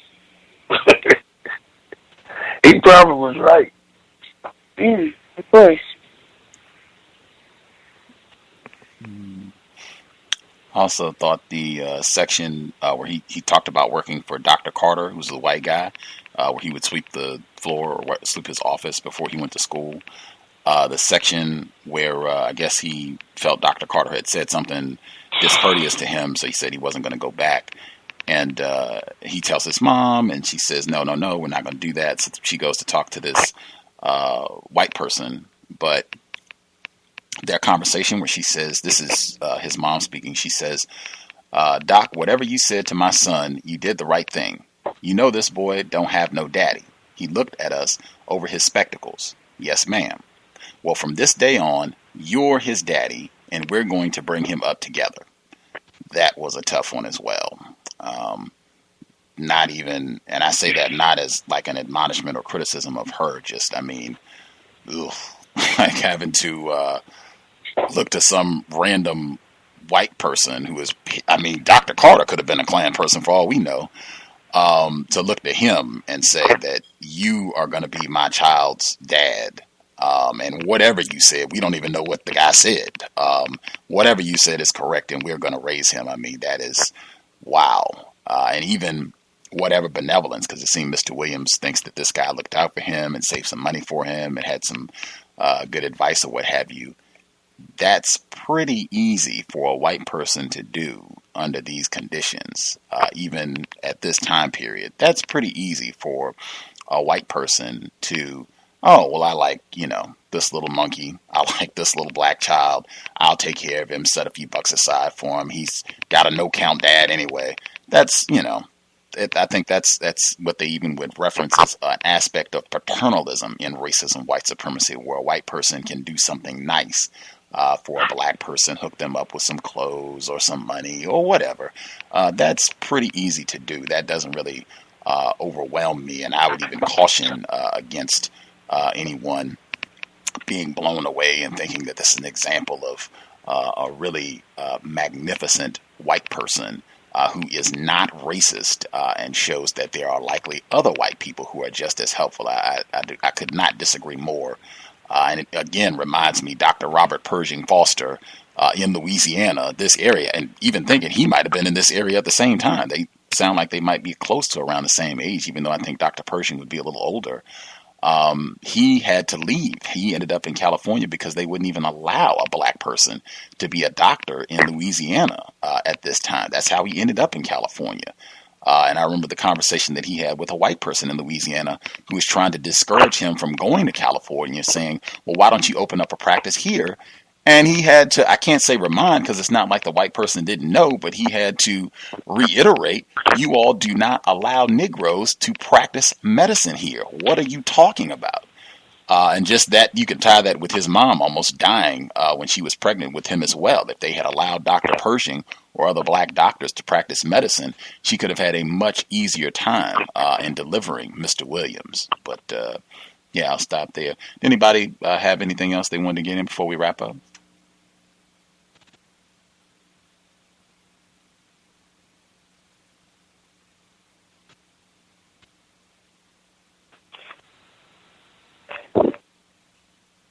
Yes.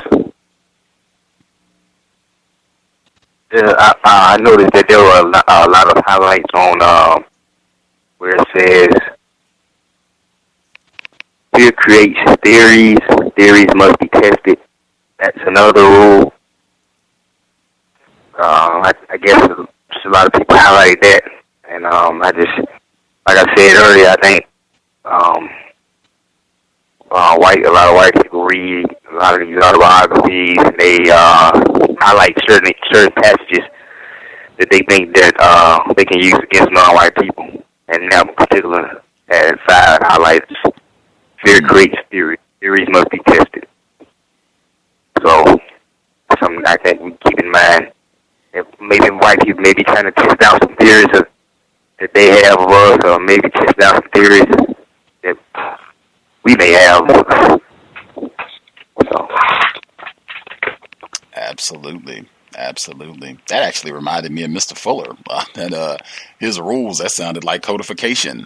Mr. Fuller says that exact same thing. You have to test out your code to make sure that it works. That actually made me think of that in that passage. But yeah, you're correct as well. I think that's something that would definitely appeal to the racist mentality with regard to making sure that you test out how things are going to go, your theories or concepts. I could definitely see how that would appeal to white folks. We did. Yeah. Go ahead, Mr. Demerford. Yeah, it's one other thing I'd like to say is, you know, he mentioned that although all this was going on, the mother would get them ready and they would walk to church, you know, and it was dangerous to be out there in the first place. But then through all this poverty and hardship, they would still go to church. And then it seems as though if the church was operating the way that it was supposed to, you know, when a family is this hard off, seemed like the church would have something as a relief, you know, for some of the poverty that was going on in this family.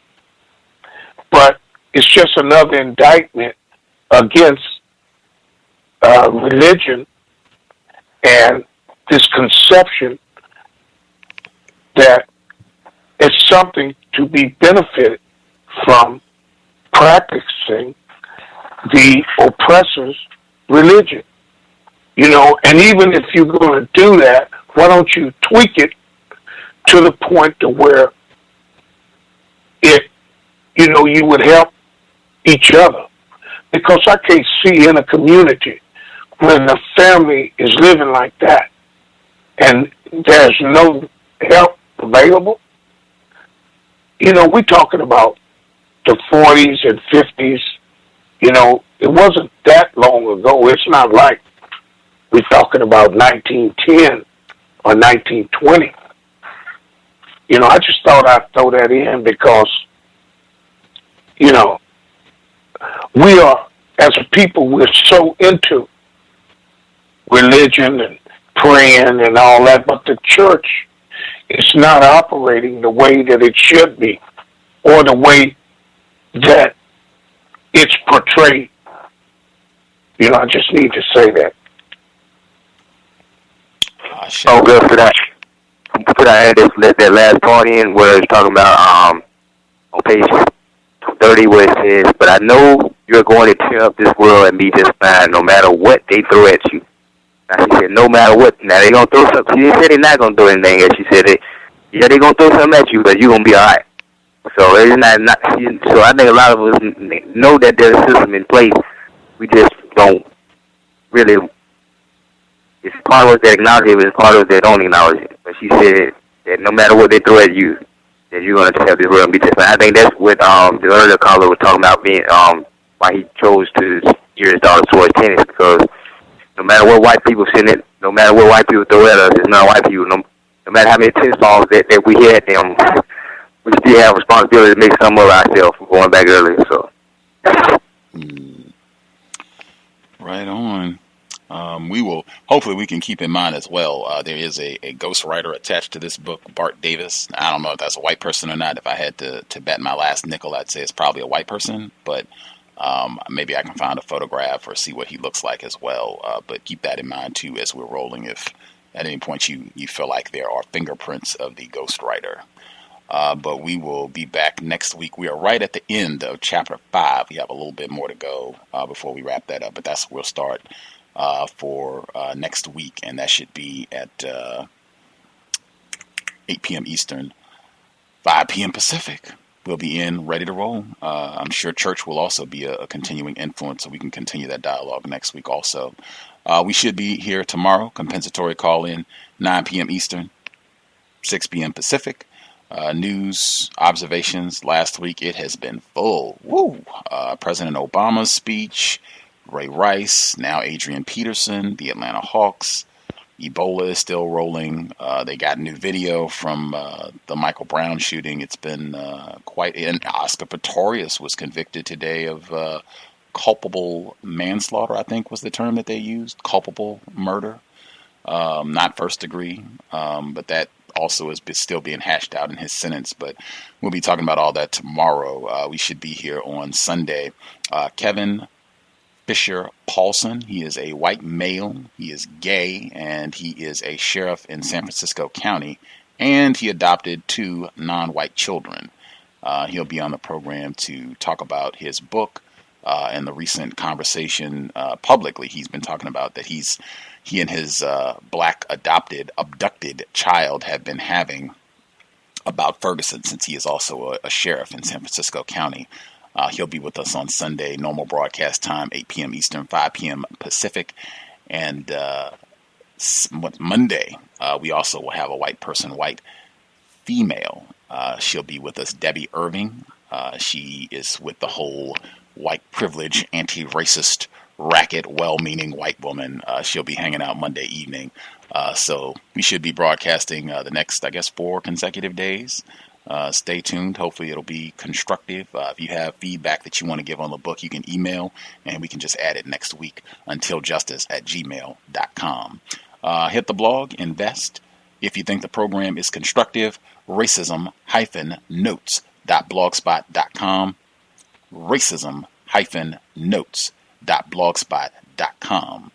Listener-supported, counter-racist radio. If you are not feeling PayPal, let me know. We can get you a mailing address if you would like to support.